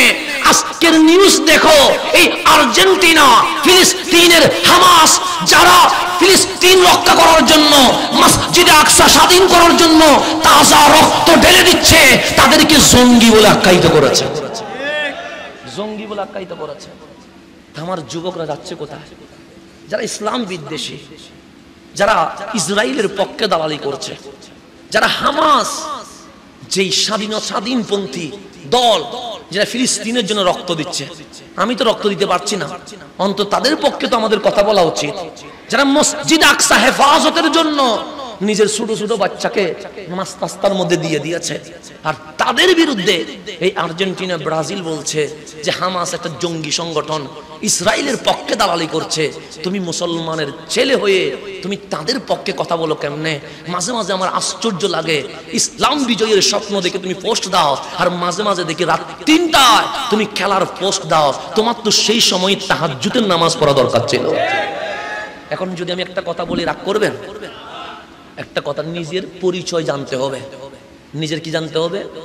পরিচয়। একটু পরিচয় জানেন। পুরা বিশ্ব পুরা ফারুক আজমের জামানায় আমরা অর্ধ জাহান শাসন করেছি, এবং ফারুক আজমের গর্জনে পুরা বিশ্ব কম্পন করেছে। পুরা বিশ্ব কি করেছে? কম্পন করেছে। এখন একটু গভীরভাবে খেয়াল করবেন। আপনারা অনেকে ফুটবল দেখেন না? ফুটবলে অনেক বক্ত আছে তো, ফজরের নামাজ পড়ে না, কিন্তু 4টায় গিয়ে কি দেখে? ফুটবল দেখে। ফুটবলের মধ্যে অনেক লিগ আছে না? যেমন আপনার লিগের নামগুলো বলেন না, আমি তো ভালো করে বুঝবো জানবো না আমরা। হ্যাঁ হ্যাঁ, রিয়াল মাদ্রিদ। চাচা তো দিদি স্মার্ট আছে দিদি। আচ্ছা ঠিক আছে, না অসুবিধা নেই, ঠিক আছে। দেখেন হবল্লা হামবালা, আমি দেখি না বিধে জানি না আর কি। এই যেমন রিয়াল মাদ্রিদ কথা বলছে, এরকম অনেক দল আছে না? এই দলগুলো চলে স্পেনের টাকায়। কার টাকা? একটু ভালো করে দেখবেন, হিসাব করে দেখবেন। স্পেনের টাকায় নেইমারের বেতন চলে, স্পেনের টাকায় মেসির বেতন চলে, স্পেনের টাকায় রোনালদোর বেতন চলে। তাহলে রিয়াল মাদ্রিদ সহ যত বড় বড় বিখ্যাত ফুটবল লিগ আছে সবগুলো পরিচালিত হয় কোত্থেকে? স্পেন থেকে। এই স্পেনের ইতিহাস পড়বেন। স্পেন ইহুদিদের নয়, স্পেন খ্রিস্টানের নয়। স্পেন আজ উন্নত হওয়ার পিছনে স্পেন সভ্যতা যারা জন্ম দিয়েছে তারা আমাদের বাপদাদা মুসলমানরা। এই স্পেনের জনক কারা? মুসলমানরা। যেমন চট্টগ্রামে আমরা, আমাদের পূর্বপুরুষ এই জমিনে আসছে 1707 খ্রিস্টাব্দে। কত খ্রিস্টাব্দে? 1700। ওনার নাম হচ্ছে জামশেদ শাহ আল কোরাইশি। উনি আসছেন কোত্থেকে? স্পেন থেকে। স্পেন থেকে এখানে এসে চট্টগ্রাম ইসলাম প্রচার করেছেন। আমাদের পূর্বপুরুষ জামশেদ শাহ, ওনার 6 ছেলে, একজন সৈয়দ জঙ্গি শাহ, নাম শুনছেন নি? ওনার আওলাদ। এটা স্পেন থেকে আসা। তো স্পেনের ঐতিহ্য কাদের? মুসলমানদের। আজকে স্পেন দাঁড়িয়ে আছে কাদের? মুসলমানদের। সেখানে মুসলমানদের হেলা অবহেলার কারণে আজকে যেরকম আমরা ফেসবুক, অনলাইন, গুগল এগুলোর মধ্যে পড়ে গেছি, সেই সময় মুসলমান নিজের পরিচয় ভুলে ইহুদি খ্রিস্টানের চাল চলন নেওয়ার কারণে মাওলার পক্ষ থেকে আযাব আসছে। গোলাম এখন রাজা হয়ে গেছে, আর রাজা গোলাম হয়ে গেছে। রাজা কি হয়ে গেছে? এখন একটু গভীরভাবে খেয়াল করবেন। স্পেন কাদের? আমাদের বাপদাদাদের। আমাদের বাপদাদারা ছিল রাজা। কি ছিল? আর নেইমার মেসির বাপদাদারা ছিল প্রজা। কথা খেয়াল করবেন। নেইমার মেসিদের বাপদাদারা কি ছিল? আর আমাদের বাপদাদারা কি ছিল? তো রাজা রাজার মতো চলবে, প্রজা প্রজার মতো চলবে। কিন্তু আজ এই রাজার ছেলেগুলো, নেইমার মেসি প্রজার ছেলে, মানে গোলামের ছেলে গোলাম। এই গোলামের ছেলে গোলামের কাপড় যখন রাজার ছেলেরা পড়ছে, আল্লাহ বলে তোদেরকে আমি আর বিজয় দিব কেমনে? তোরা ছিলি রাজা আর পড়ছস গোলামের ছেলে গোলামের কাপড় পরে বিশ্ববাসীকে জানিয়ে দিচ্ছিস আমরা গোলামের গোলাম। তা আমি মাওলা তোদেরকে রাজা বানাই কেমনে? রাজা বানাই কেমনে? আচ্ছা, গোলামের ছেলের কাপড় পরে আমি বিশ্ববাসীকে জানাচ্ছি দেখো আমি নেইমারের ভক্ত। লজ্জা করে না? দেখো আমি মেসির ভক্ত। লজ্জা করে না? কিরে, কারা ছিলাম আমরা? আমরা ছিলাম ওদের ওদের রাজা, ওরা আমাদের প্রজা ছিল। আজকে কোন কারণে আপনি গোলামের কাপড় পরতে গেলেন? সেজন্য আল্লাহ বলে তুমি নিজেকে নিজে যদি না চিনো, আমি আল্লাহ তোমাকে চিনাবো না। তুমি নিজে যদি চেষ্টা না করো, আমি আল্লাহ সফলতা দিব না। তুমি যদি গোলাম হয়ে থাকতে পছন্দ করো, আমি আল্লাহ এইভাবে বিশ্ববাসীর সামনে তোমাকে লাঞ্ছিত করব, লজ্জিত করব। তোমার কোনো জিতার উপায় নাই। তা মালিক জিতার উপায়ও বলছে, তো বলছে না? বলছে। আমি কথাগুলো যে বলছি আপনার খারাপ লাগতেছে? বাস্তব কথাগুলো বলছি, বিষয় দিয়েছেন যেহেতু বলা তো বলেছে। এখন তো এটা আমাদের এখন ট্রেডিশন হয়ে গেছে, কোন কথা বললে আবার গুসা হয়, রাগ হয়, সেজন্য আমরা বলি না। না, এগুলো আমাদেরকে বলতে হবে। আমার যুবকদেরকে জানাতে হবে ও কার ছেলে। আমার যুবকদেরকে জানাতে হবে সে কি কি শাসন করেছে। সে স্পেন শাসন করেছে, সে বিশ্ববাসীর নেতৃত্ব দিয়েছে। আজকে বিজ্ঞান, আজকে মেডিসিন, আজকে সব কিছু আমরা মুসলমানদের আবিষ্কার। এখানে কারো কিছু মানে আমাদের বাপদাদাদের সম্পদ, বাপদাদাদের সম্পদ তারা আজকে নিয়ে নিয়েছে। রব্বে করিম আমাদেরকে আবার জিতে যাওয়ার জন্য সুযোগ দান করেন। তা আল্লাহ বলছেন, আমার কথা দেরি হয়ে যাচ্ছে, চলবে না আর কিছুক্ষণ? আমার আবার কালকে একটু চাপ বেশি, তা আজকে আমি একটু গুছাইয়া নিয়ে আসার চেষ্টা করতেছি। একটু গভীরভাবে খেয়াল করবেন। আমার কথা বুঝতেছেন? আমার বিষয় যুবকদেরকে নিয়ে। তাহলে এই যুবক তোমাকে নষ্ট করার জন্য ইহুদি খ্রিস্টানের চক্রান্ত আছে না নাই? আছে। কেন? শয়তান সিনেমা হলে থাকে না, শয়তান নাট্যমিতে থাকে না, শয়তান মসজিদের দরজায় থাকে। সেজন্য শয়তান আল্লাহকে বলছে, মালিক আমি সিরাতে মুস্তাকিমের মুখের উপর বসে থাকবো। কিসের উপরে? সিরাতে মুস্তাকিমের মুখের উপর। মুখের উপর যেখান দিয়ে তোমার বান্দা সিরাত আন্দারে ভালোবাসবো, তার অবশ্যই আমি সিরাতে মুস্তাকিমের উপর রাখবো। এটা রাখবো আদাকার। আল্লাহ বলছেন, আমার লাইসা তোর কোনো ক্ষমতা থাকবে না আমার প্রিয় বান্দার উপরে, আমি ওকে সেভ করব। সেজন্য আজকের এই মাহফিলে অনেক মানুষ আসে নাই, অনেক মানুষ আসে নাই। সে হয়তো ফেসবুকে আছে, নাটকে আছে, ঘুমের মধ্যে আছে, এদিক সেদিকে আছে। কিন্তু আপনি আসছেন কেন? ওই যে আল্লাহ ওয়াদা করছে, শয়তান তুই যতই ডিস্টার্ব করবি, আমার হুসাইনের প্রেমিক, আমার নবীর প্রেমিক, আমি মাওলার প্রেমিক, ওদেরকে কখনো পথভ্রষ্ট করা যাবে। আমি আল্লাহ তাদেরকে গুড়ায়া ফেঁসাইয়া হইলেও সিরাতে মুস্তাকিমের উপর নিয়ে আসবো। এখন রব্বুল আলামিন পরীক্ষা নেবে। রব্বুল আলামিন কি নিবে? পরীক্ষা নেবে। একটু গভীরভাবে আমি বলছিলাম, আল্লাহ আমাদেরকে বানিয়েছে কি নেওয়ার জন্য?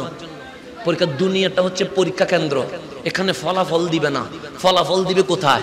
কবরে, হাসরে। ফলাফল এখানে রিলিজ হবে না। সেদিন আল্লাহ বাবা আদম থেকে কিয়ামত পর্যন্ত সবার সামনে আপনি গোল্ডেন এ প্লাস পেয়েছেন, আপনি এ প্লাস পেয়েছেন, আপনি এ গ্রেড পেয়েছেন, তা আল্লাহ সবার সামনে ঘোষণা করবে। রব্বে করিম বলেন দুনিয়ায় 60-70 বছর যেটা আছো সেটা তোমার পরীক্ষা চলছে। পরীক্ষা কখন থেকে শুরু হয়? আল্লাহ বলে তুমি যখন বালেক হয়েছো, প্রাপ্তবয়স্ক হয়েছো, সেদিন তোমার পরীক্ষা শুরু।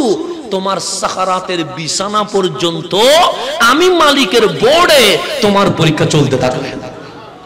তাহলে বালেক হওয়ার পর থেকে কি পর্যন্ত? এখন যদি যুবকরা মনে করে হুজুর আমার হায়াত আছে, তো 2-3 বছর এনজয় করে নি না, তারপরে নামাজ পড়বো আর কি, পরীক্ষা কি পাস করবে?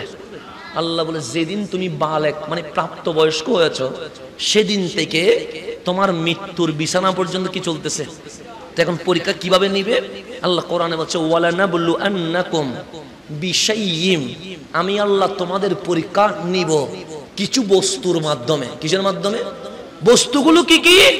মিনাল খৌফ, কখনো তুমি ভয় থাকবে, ওয়াল জু, কখনো তোমার ক্ষুধার যন্ত্রণায় ছটফট করবা, ওয়া নাকসিম মিনাল আমওয়াল, চোখের সামনে দোকান পুড়ে যাবে, চোখের সামনে ব্যবসা লস হয়ে যাবে।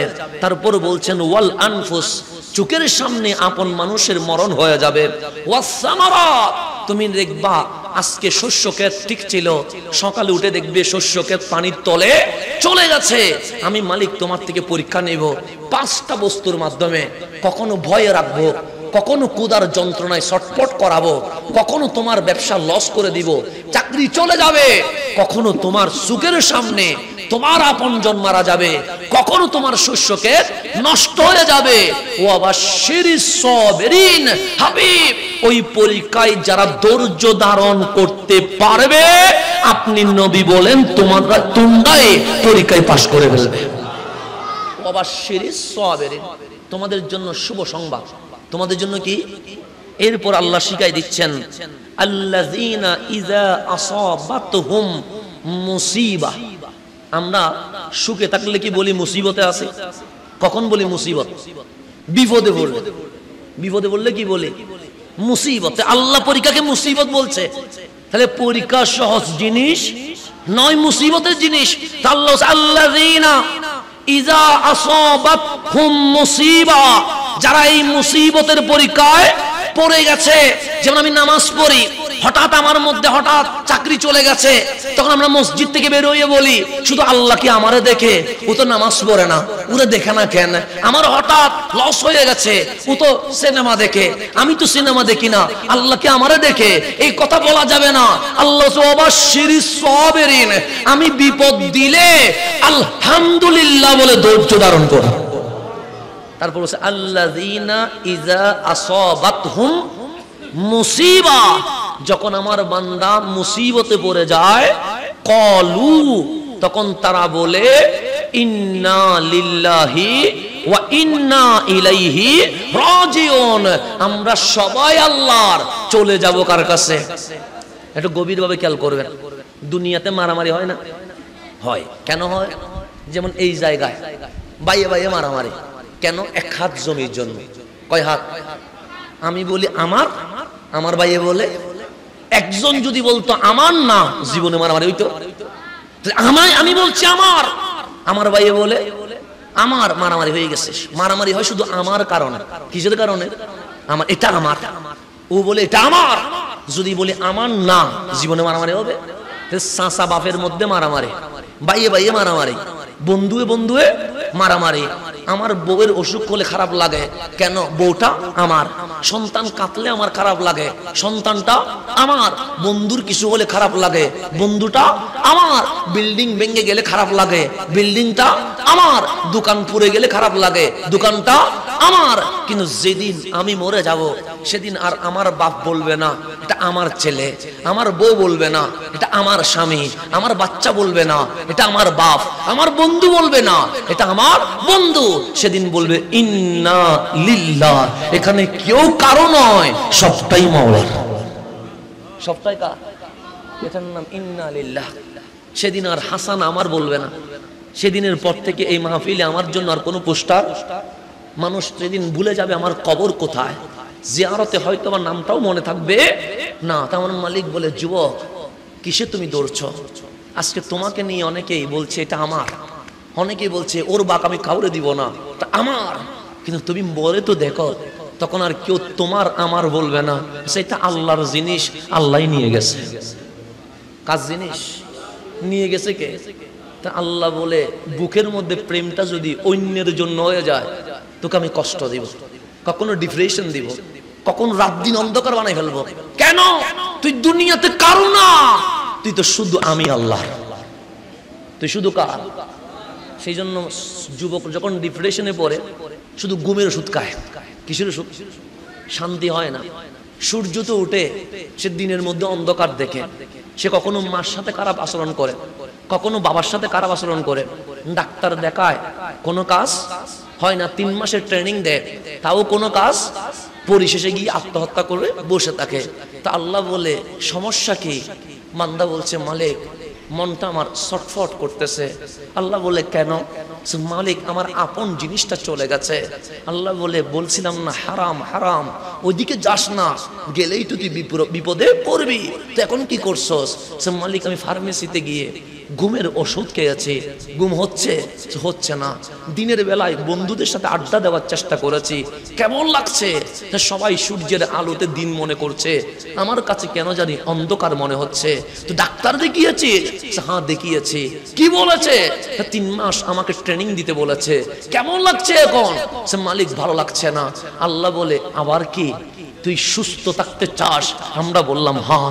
আমার মালিক বলে ফার্মেসিতে আর যাস না, ডাক্তারের কাছে আর যাস না, যেই বিপদে তুই পা দিয়েছিস ওখানে আর যাস না। আলা বিযিকরিল্লাহ তাতমাইন্নুল কুলুব, কোনো মেডিসিন লাগবে না। অন্ধকার যখন হয়ে গেছে, রাত 3টা যখন হয়ে গেছে, সবাই যখন ঘুমিয়ে গেছে, যাই নামাজে বসে রহমানের জিকির শুরু করে দেয়, আমি মালিক তোর অন্তরটা ঠিক করে দিব। প্রেম আমার সাথে কর, আমি ঠিক করে ফেলবো। মালিক বলে অন্তরটা আমার জন্য। ইন্না লিল্লাহ, এটা কার জন্য? আল্লাহ জানে। তুই যখন অন্যদিকে ঘুরবি কষ্ট পাবে, অন্যদিকে তুই ঘুরিস না। আমার ভালোবাসার চেয়ে কারো ভালোবাসা প্রাধান্য দিস না। তোর বুকে শুধু আমার ভালোবাসা থাকবে, আমার হাবিবের ভালোবাসা থাকবে, আমার হাবিবের আহলে বাইত সাহাবায়ে কেরামের ভালোবাসা থাকবে, মা বাবার ভালোবাসা থাকবে, তোর ওয়াইফের ভালোবাসা থাকবে, আল্লাহর ওলিদের ভালোবাসা থাকবে, হালাল ভালোবাসা থাকবে। এখানে হারাম কোনো কিছু ঢোকার সুযোগ, ঢুকলেই বিপদ, ঢুকলেই কি? যুবকদেরকে নিজেকে কন্ট্রোল করতে হবে। এখন আসেন আমি আমার আলোচনাকে আস্তে করে গুছিয়ে নিয়ে আসি। আল্লাহ বলেন আল্লাযীনা ইযা আসাবাতহুম মুসিবা ক্বালু ইন্না লিল্লাহি ওয়া ইন্না ইলাইহি রাজিউন। বিপদে পড়লে কেউ আর কারো নয়, তখন কি বলে? আমরা কার? আল্লাহর। সেই জন্য নিজেই তো দেখেছেন, ছেলে 12 লক্ষ টাকার ছাগল কিনছে, এখন বাবা বলে এটা আমার ছেলে না, এটা আমার কি না। কয় লাখ টাকা? 12 লাখ টাকা। 12 লাখ টাকার ছাগল দিয়ে সম্পর্ক কি হয়ে গেছে? শেষ হয়ে গেছে। এখন প্রশ্নপত্র ফাঁস, আবেদ আলী, ছেলে আর বাবার মধ্যে সম্পর্ক কি হয়ে গেছে? শেষ হয়ে গেছে। কেন? দুর্নীতির কারণে। এরকম করে করে বাবা ছেলে বউ স্বামীর সম্পর্ক কি হয়ে যাচ্ছে? শেষ হয়ে যাচ্ছে। করোনার মধ্যে যখন করোনায় পাইছে, বউ বলে আমি চিনি না, ছেলে বলে আমি চিনি না, সকল সম্পর্ক শেষ। তা আল্লাহ বলে আল্লাযীনা ইযা আসাবাতহুম মুসিবা, বিপদে পড়ে দেখ, তখন দেখবি বন্ধু পালাইয়া চলে যাবে, আর কেউ থাকবে। যে বন্ধুর জন্য তুই সিগারেট ধরাইছিস, যে বন্ধুর জন্য তুই মাদক নিয়েছিস, যে বন্ধু তোকে সিনেমা হলে নিয়ে গেছে, কাল কিয়ামতের ময়দানে ওই বন্ধুরে যদি তুই ডাক দেস, তুই পালায়া চলে যাবে। সেই জন্য আসল কোন বন্ধু দুনিয়াতে নাই, একটা বন্ধু আছে, আসল বন্ধু। আলাম নাশরাহ লাকা সাদরাক, যিনি পালিয়ে যাবে না, যিনি বুকে গুনাহগার উম্মতকে নিবে, উনি রহমাতুল লিল আলামিন। আর সবাই পালায় চলে যাবে। আপন নামের কেউ? আল্লাহ বলছেন যখন মুসিবতে পড়বে, ক্বালু, তারা বলবে ইন্না লিল্লাহ ওয়া ইন্না ইলাইহি রাজিউন। আপন বলতে কেউ নাই, বড় আপন যিনি, উনি রব্বুল। সুতরাং যেতে হবে কার কাছে? ওনার কাছে। আমি যুবকদেরকে বলছি, তোমার যেতে হবে কোথায়, তুমি সেটাই খেয়াল করো। আল্লাহ বলছেন তুমি যদি পরীক্ষায় পাশ করো, তোমাকে আমি কি দিব জানো? উলাইকা আলাইহিম সালাওয়াতুম মির রাব্বিহিম ওয়া রাহমাহ। যারা পরীক্ষায় পাশ করবে তাদেরকে আমি 2টা নিয়ামত দিব। এটা সালাওয়াত, অনুগ্রহ করব, বিপদে পড়লে উদ্ধার করব। তারপর হচ্ছে ওয়ার রাহমা, আর বিনা হিসাবে দয়া করে আমি তোমাকে জান্নাতি বানায়া দেব। তারপর হচ্ছে ওয়া উলাইকা হুমুল মুহতাদুন, যত বাতিল তোমাকে ডিস্টার্ব করো আমি আল্লাহ তোমাকে হেদায়েতের উপর রাখবো। আমি আল্লাহ তোমাকে কি রাখবো? তারপর আমি আমার কথাকে আস্তে করে শেষ করে দিচ্ছি, গভীরভাবে খেয়াল করবেন। আমাদের কলবের মধ্যে দুইটা ডিভাইস আছে। কয়টা ডিভাইস? একটার নাম নফস, আরেকটার নাম কলব। একটার নাম কি? আরেকটার নাম কি? নফস খারাপের দিকে ডাকে। কিসের দিকে ডাকে? আর কলব মসজিদের দিকে ডাকে। আল্লাহ আমাকে দুইটা ডিভাইস দিছে, সেই জন্য আপনি খারাপ কাজ করলে আপনি জানেন এটা খারাপ, সেজন্য মদ আপনি এখানে খাবেন না। কোথায় খাবেন? জঙ্গলে গিয়ে খাবেন। জেনা আপনি রাস্তায় করবেন না। কোথায় করবেন? জঙ্গলে গিয়ে। কিন্তু নামাজ আপনি গোপনে পড়বেন না, আপনি নামাজ জামাতে পড়বেন। তাহলে এই দুই প্রকার এলম আল্লাহ দিছে কি দেয় নাই? আল্লাহ তোমাকে এলম দিছি কোনটা খারাপ কোনটা ভালো। সেজন্য খারাপ কাজ তুমি গোপনে করো, ভালো কাজ তুমি ওপেনে করো। তা আমি হুজুর আপনি সব ভালো দেখলেন, কিন্তু আমি গোপনে কি করি এটা তো আমার আল্লাহই জানে। কথা ঠিক না? তা আল্লাহ বলছে তোমাকে দুইটা ডিভাইস দিছি, একটার নাম নফস, আরেকটার নাম কি? কলব। গুনাহ না করলে নূর থাকে। কলব গুনাহ না থাকলে কি করে? এই নূর, যখন নূর থাকে আপনি পটিয়ার জমিনে যদি বসে চোখ বন্ধ করেন আপনি সোনার মদিনার সবচেয়ে গম্ভীর দেখতে পারবেন। কিন্তু যখন গুনাহ করেন তখন কলবের মধ্যে কালো কালো ফোঁটা বসে। একটা গুনাহ করলেন এক ফোঁটা, দুইটা গুনাহ করলেন কালো দুই ফোঁটা। এরকম গুনাহ করতে করতে কলবেটা কি হয়ে যায়? কালো হয়ে যায়। এটার মধ্যে আর কোনো নূর থাকে না। তখন সিনেমা দেখলে দেখতে আরো ইচ্ছে করে, নাটক দেখলে 50 মিনিট 2 ঘন্টা হলে একটু ভালো হয়, খেলাকে দেখলে আরো ভালো লাগে। কেন? কলব এখন কি হয়ে গেছে? কালো হয়ে গেছে। ঠিক বান্দা যখন আবার অনুশোচনা করে, তওবা করে, রহমানের দরবারে সিজদায় সুখের পানি ছেড়ে দেয়, মালিক বলে আস্তে আস্তে করে কলব যখন আমি পরিষ্কার করব, তুমি যদি রিয়াজতে ব্যস্ত হয়ে যাও ওই কলব দিয়ে তুমি জমিন থেকে আরশ পর্যন্ত দেখতে পারবে। তাহলে ডিভাইস কয়টা? একটার নাম নফস, একটার নাম কি? আরেকটার নাম কলব। নফস মানে ভাইরাস। নফস মানে কি? ভাইরাস আসলে কি দিতে হয়? এন্ট্রি ভাইরাস দিতে হয়। আল্লাহ কলব দিয়েছে এন্ট্রি ভাইরাস। বলছে বান্দা তোর কাছে নফস আছে, এটা বলবে সিনেমা, এটা বলবে জেনা, এটা বলবে মাদক। আমি আল্লাহ কলব দিলাম এন্ট্রি ভাইরাস। যখন নফস বলবে জেনা, তুই কোরআনটা খুলে কোরআনের দিকে দেখে থাক, আমি মাওলা তোর কলবকে নুরানি বানায়া দেব। সেই জন্য নফসের তাবেদার হলে, কিসের তাবেদার? নফসের তাবেদার হলে আবু জেহেল, আবু লাহাব, উতবা, সাইবা হয়। কলবের তাবেদার হলে গৌসুল আজম দস্তগীর হয়, খাজা ইয়াসমির হয়, মঈনুদ্দিন চিশতি হয়, আলা হযরত হয়, শাইন শাহ সিরকুট হয়, গৌসুল জামান আল্লামা তাইব শাহওয়াজি হয়, আমিরুল আউলিয়া হয়, গৌসুল আজম মাসবান্ডারি হয়। মানে সেজন্য কলব আর নফস।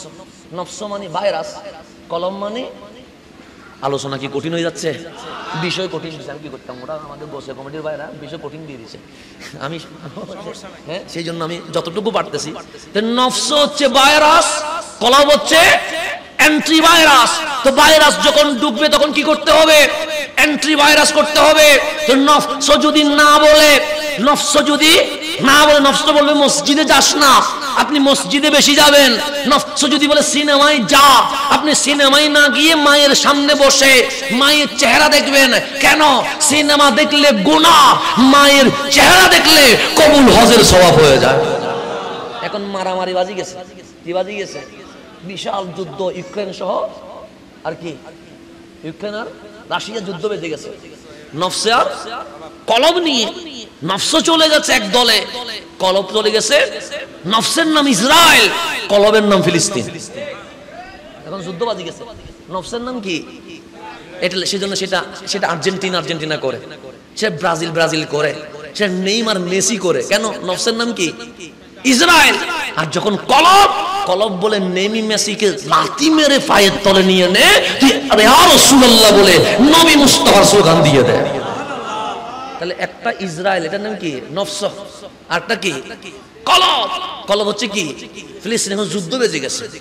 ইসরায়েলে বলে সিনেমা, আর ফিলিস্তিনে বলে মসজিদে মারামারি যখন বেজে গেছে, এখন আমার রব বলছে তোমার পরীক্ষা শুরু হয়ে গেছে।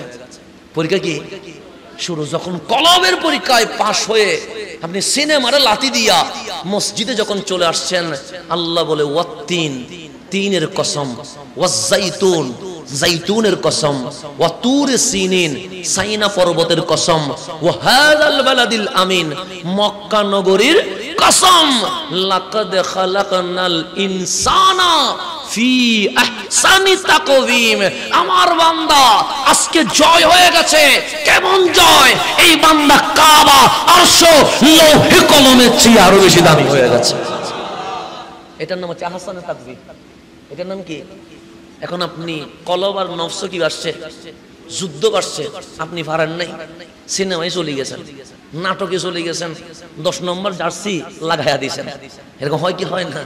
হয়। তো এরকম পারেন নাই। কলব অ্যান্টিভাইরাস কি করে নাই? কাজ করে নাই। নফসের স্বাদ মিটাইছেন। আল্লাহ বলেন সুম্মা রাদাদনাহু আসফালা সাফিলিন। তুই এত নিকৃষ্ট হয়েছিস, কুকুরের চেয়ে খারাপ, শুকরের চেয়ে খারাপ, এত নিচে মাখলুকাত জগতে তোর চেয়ে নিকৃষ্ট আমি আল্লাহ আর কিছু বানাই নাই। তাহলে এখন পাশ করলে উপরে, কিসের উপরে? লৌহে কলম আরশের উপরে। ফেল করলে আবু জেহেল আবু লাহেবের মতো নিচে নামতে নামতে আর কোনো নিচ। তাহলে এখন যুবকদেরকে সিদ্ধান্ত নিতে হবে, তুমি কি নফসের কথায় ইসরায়েলে যাবা নাকি কলবের কথায় ফিলিস্তিন হইয়া মদিনায় আসবা? এটা ফয়সালা কার? তোমার। তো এখন আমি যখন বালেক হব, আল্লাহ বলে তোমার কাছে নারীর প্রতি শাহওয়াত জাগবে। কিসের প্রতি? জেনা করতে ইচ্ছে করবে, অশ্লীল ভিডিও দেখতে ইচ্ছে করবে। তুমি যখন বিয়ে করবা, তোমার মন সন্তানের প্রতি এমন দাবিত হবে, দুর্নীতি করতে ইচ্ছে করবে। তুমি যখন একটু পজিশনে উঠবা, তোমার গাড়ি বাড়ির প্রতি মন জাগবে। তুমি যখন আরেকটু মুরব্বী হবা, মসনদ পাওয়ার জন্য তুমি কি করবা? ঝগড়া করবা। এই 4 ক্যাটাগরিতে তোমার পরীক্ষা হবে। তোমার বালেক হওয়া থেকে মরণ পর্যন্ত এই 4টা জিনিস থেকে যদি হেফাজত থাকতেই পারো, আমি মাওলার পরীক্ষায় তুমি জিতে, তুমি ফায়েজ হয়ে তুমি জান্নাতুল ফেরদৌসের বাসিন্দা হয়ে যাবে। এখন আমার কথা শেষ করে দিচ্ছি। কথা এতটুকু বুঝছেন? আজকে ক্লাসের পড়া বুঝছেন? কাউকে মাইক দিতে হবে? এখন আসেন, প্রথমে নফসের নাম। নফসের নাম কি বলছিলাম? ইসরাইল। নফসের নাম কি? এই নফসের প্রথম নাম হচ্ছে নফসে আম্মারা। নফসের নাম কি? আম্মারা মানে যেটা শুধু খারাপ কাজের আদেশ দেয়। কি কাজের আদেশ দেয়? বিস্তারিত বলার সুযোগ নাই, সময় চলে যাচ্ছে। নফসে আম্মারা শুধু সিনেমা দেখ, নাটক দেখ, জেনা দেখ। তো এই নফসের কাজ কি? যত গুনাহ করবেন তত কি লাগবে? ভালো লাগবে। যত ভালো লাগবে তত ভালো লাগবে। কিন্তু বান্দা যদি নফসের কথা না শুনে, কলবের কথা শুনে, আল্লাহ বলে এই নফসে আম্মারাকে আমি আস্তে আস্তে করে নফসে লাওয়ামা বানাই দিব। কি নামাই দিব? বানাই দিব কি? নফসে, এটা বলেন, নফসে লাওয়ামা। লাওয়ামা মানে 50-50। কি বললাম? সিনেমা দেখবে, সিনেমা, কিন্তু সিনেমা দেখার পর আফসোস করবে, হায় হায় আমি কি দেখলাম, আমার মাওলা তো নারাজ হয়ে গেছে। গুনাহ করার পর অনেক সময় আফসোস আসে কি আসে না? আসে। এটা নাম হচ্ছে নফসে লাওয়ামা। 50-50 গুনাহও করাবে, আবার গুনাহ করে কি করবে? আফসোসও করবে। তো গুনাহ করলেন, আফসোস করছেন, গুনাহ করলেন, আফসোস করলেন, তওবা করার মন মানসিকতা চলে আসলো, চোখ দিয়ে পানি বের হচ্ছে। আল্লাহ বলে এই নফসে লাওয়ামা আর নফসে লাওয়ামা নয়, এটাকে আমি তুলতে তুলতে নফসে মুতমাইন্না করে দিব। এটা ইসরায়েল থাকবে না, এটাকে আমি কি বানাই ফেলবো? মদিনা বানাই ফেলবো। তো নফসে মুতমাইন্না হয়ে গেলে কি হবে? আল্লাহ বলে ইয়া আইয়াতুহান নাফসুল মুতমাইন্না ইরজিই ইলা রাব্বিকি রাদিয়াতাম মারদিয়া। এই নফসে মুতমাইন্না, তুমি খুশি চিত্তে আমি তোমার রবের দিকে কি করো? ইরজিই, ফিরে আসো। তারপর বলছেন ফাদখুলি ফি ইবাদি, আমার প্রিয় বান্দাদের অন্তর্ভুক্ত হয়ে যাও। ওয়াদখুলি জান্নাতি, তুমি আর জাহান্নামে যাবা না, তোমাকে আমি অর্ডার করছি তুমি জান্নাতুল ফেরদৌসে চলে যাও। তাহলে আজকের মাহফিল থেকে আমরা শিখলাম এই নফস যেটা আছে, এটাকে অ্যান্টিভাইরাস হিসেবে আল্লাহ কলব দিছে।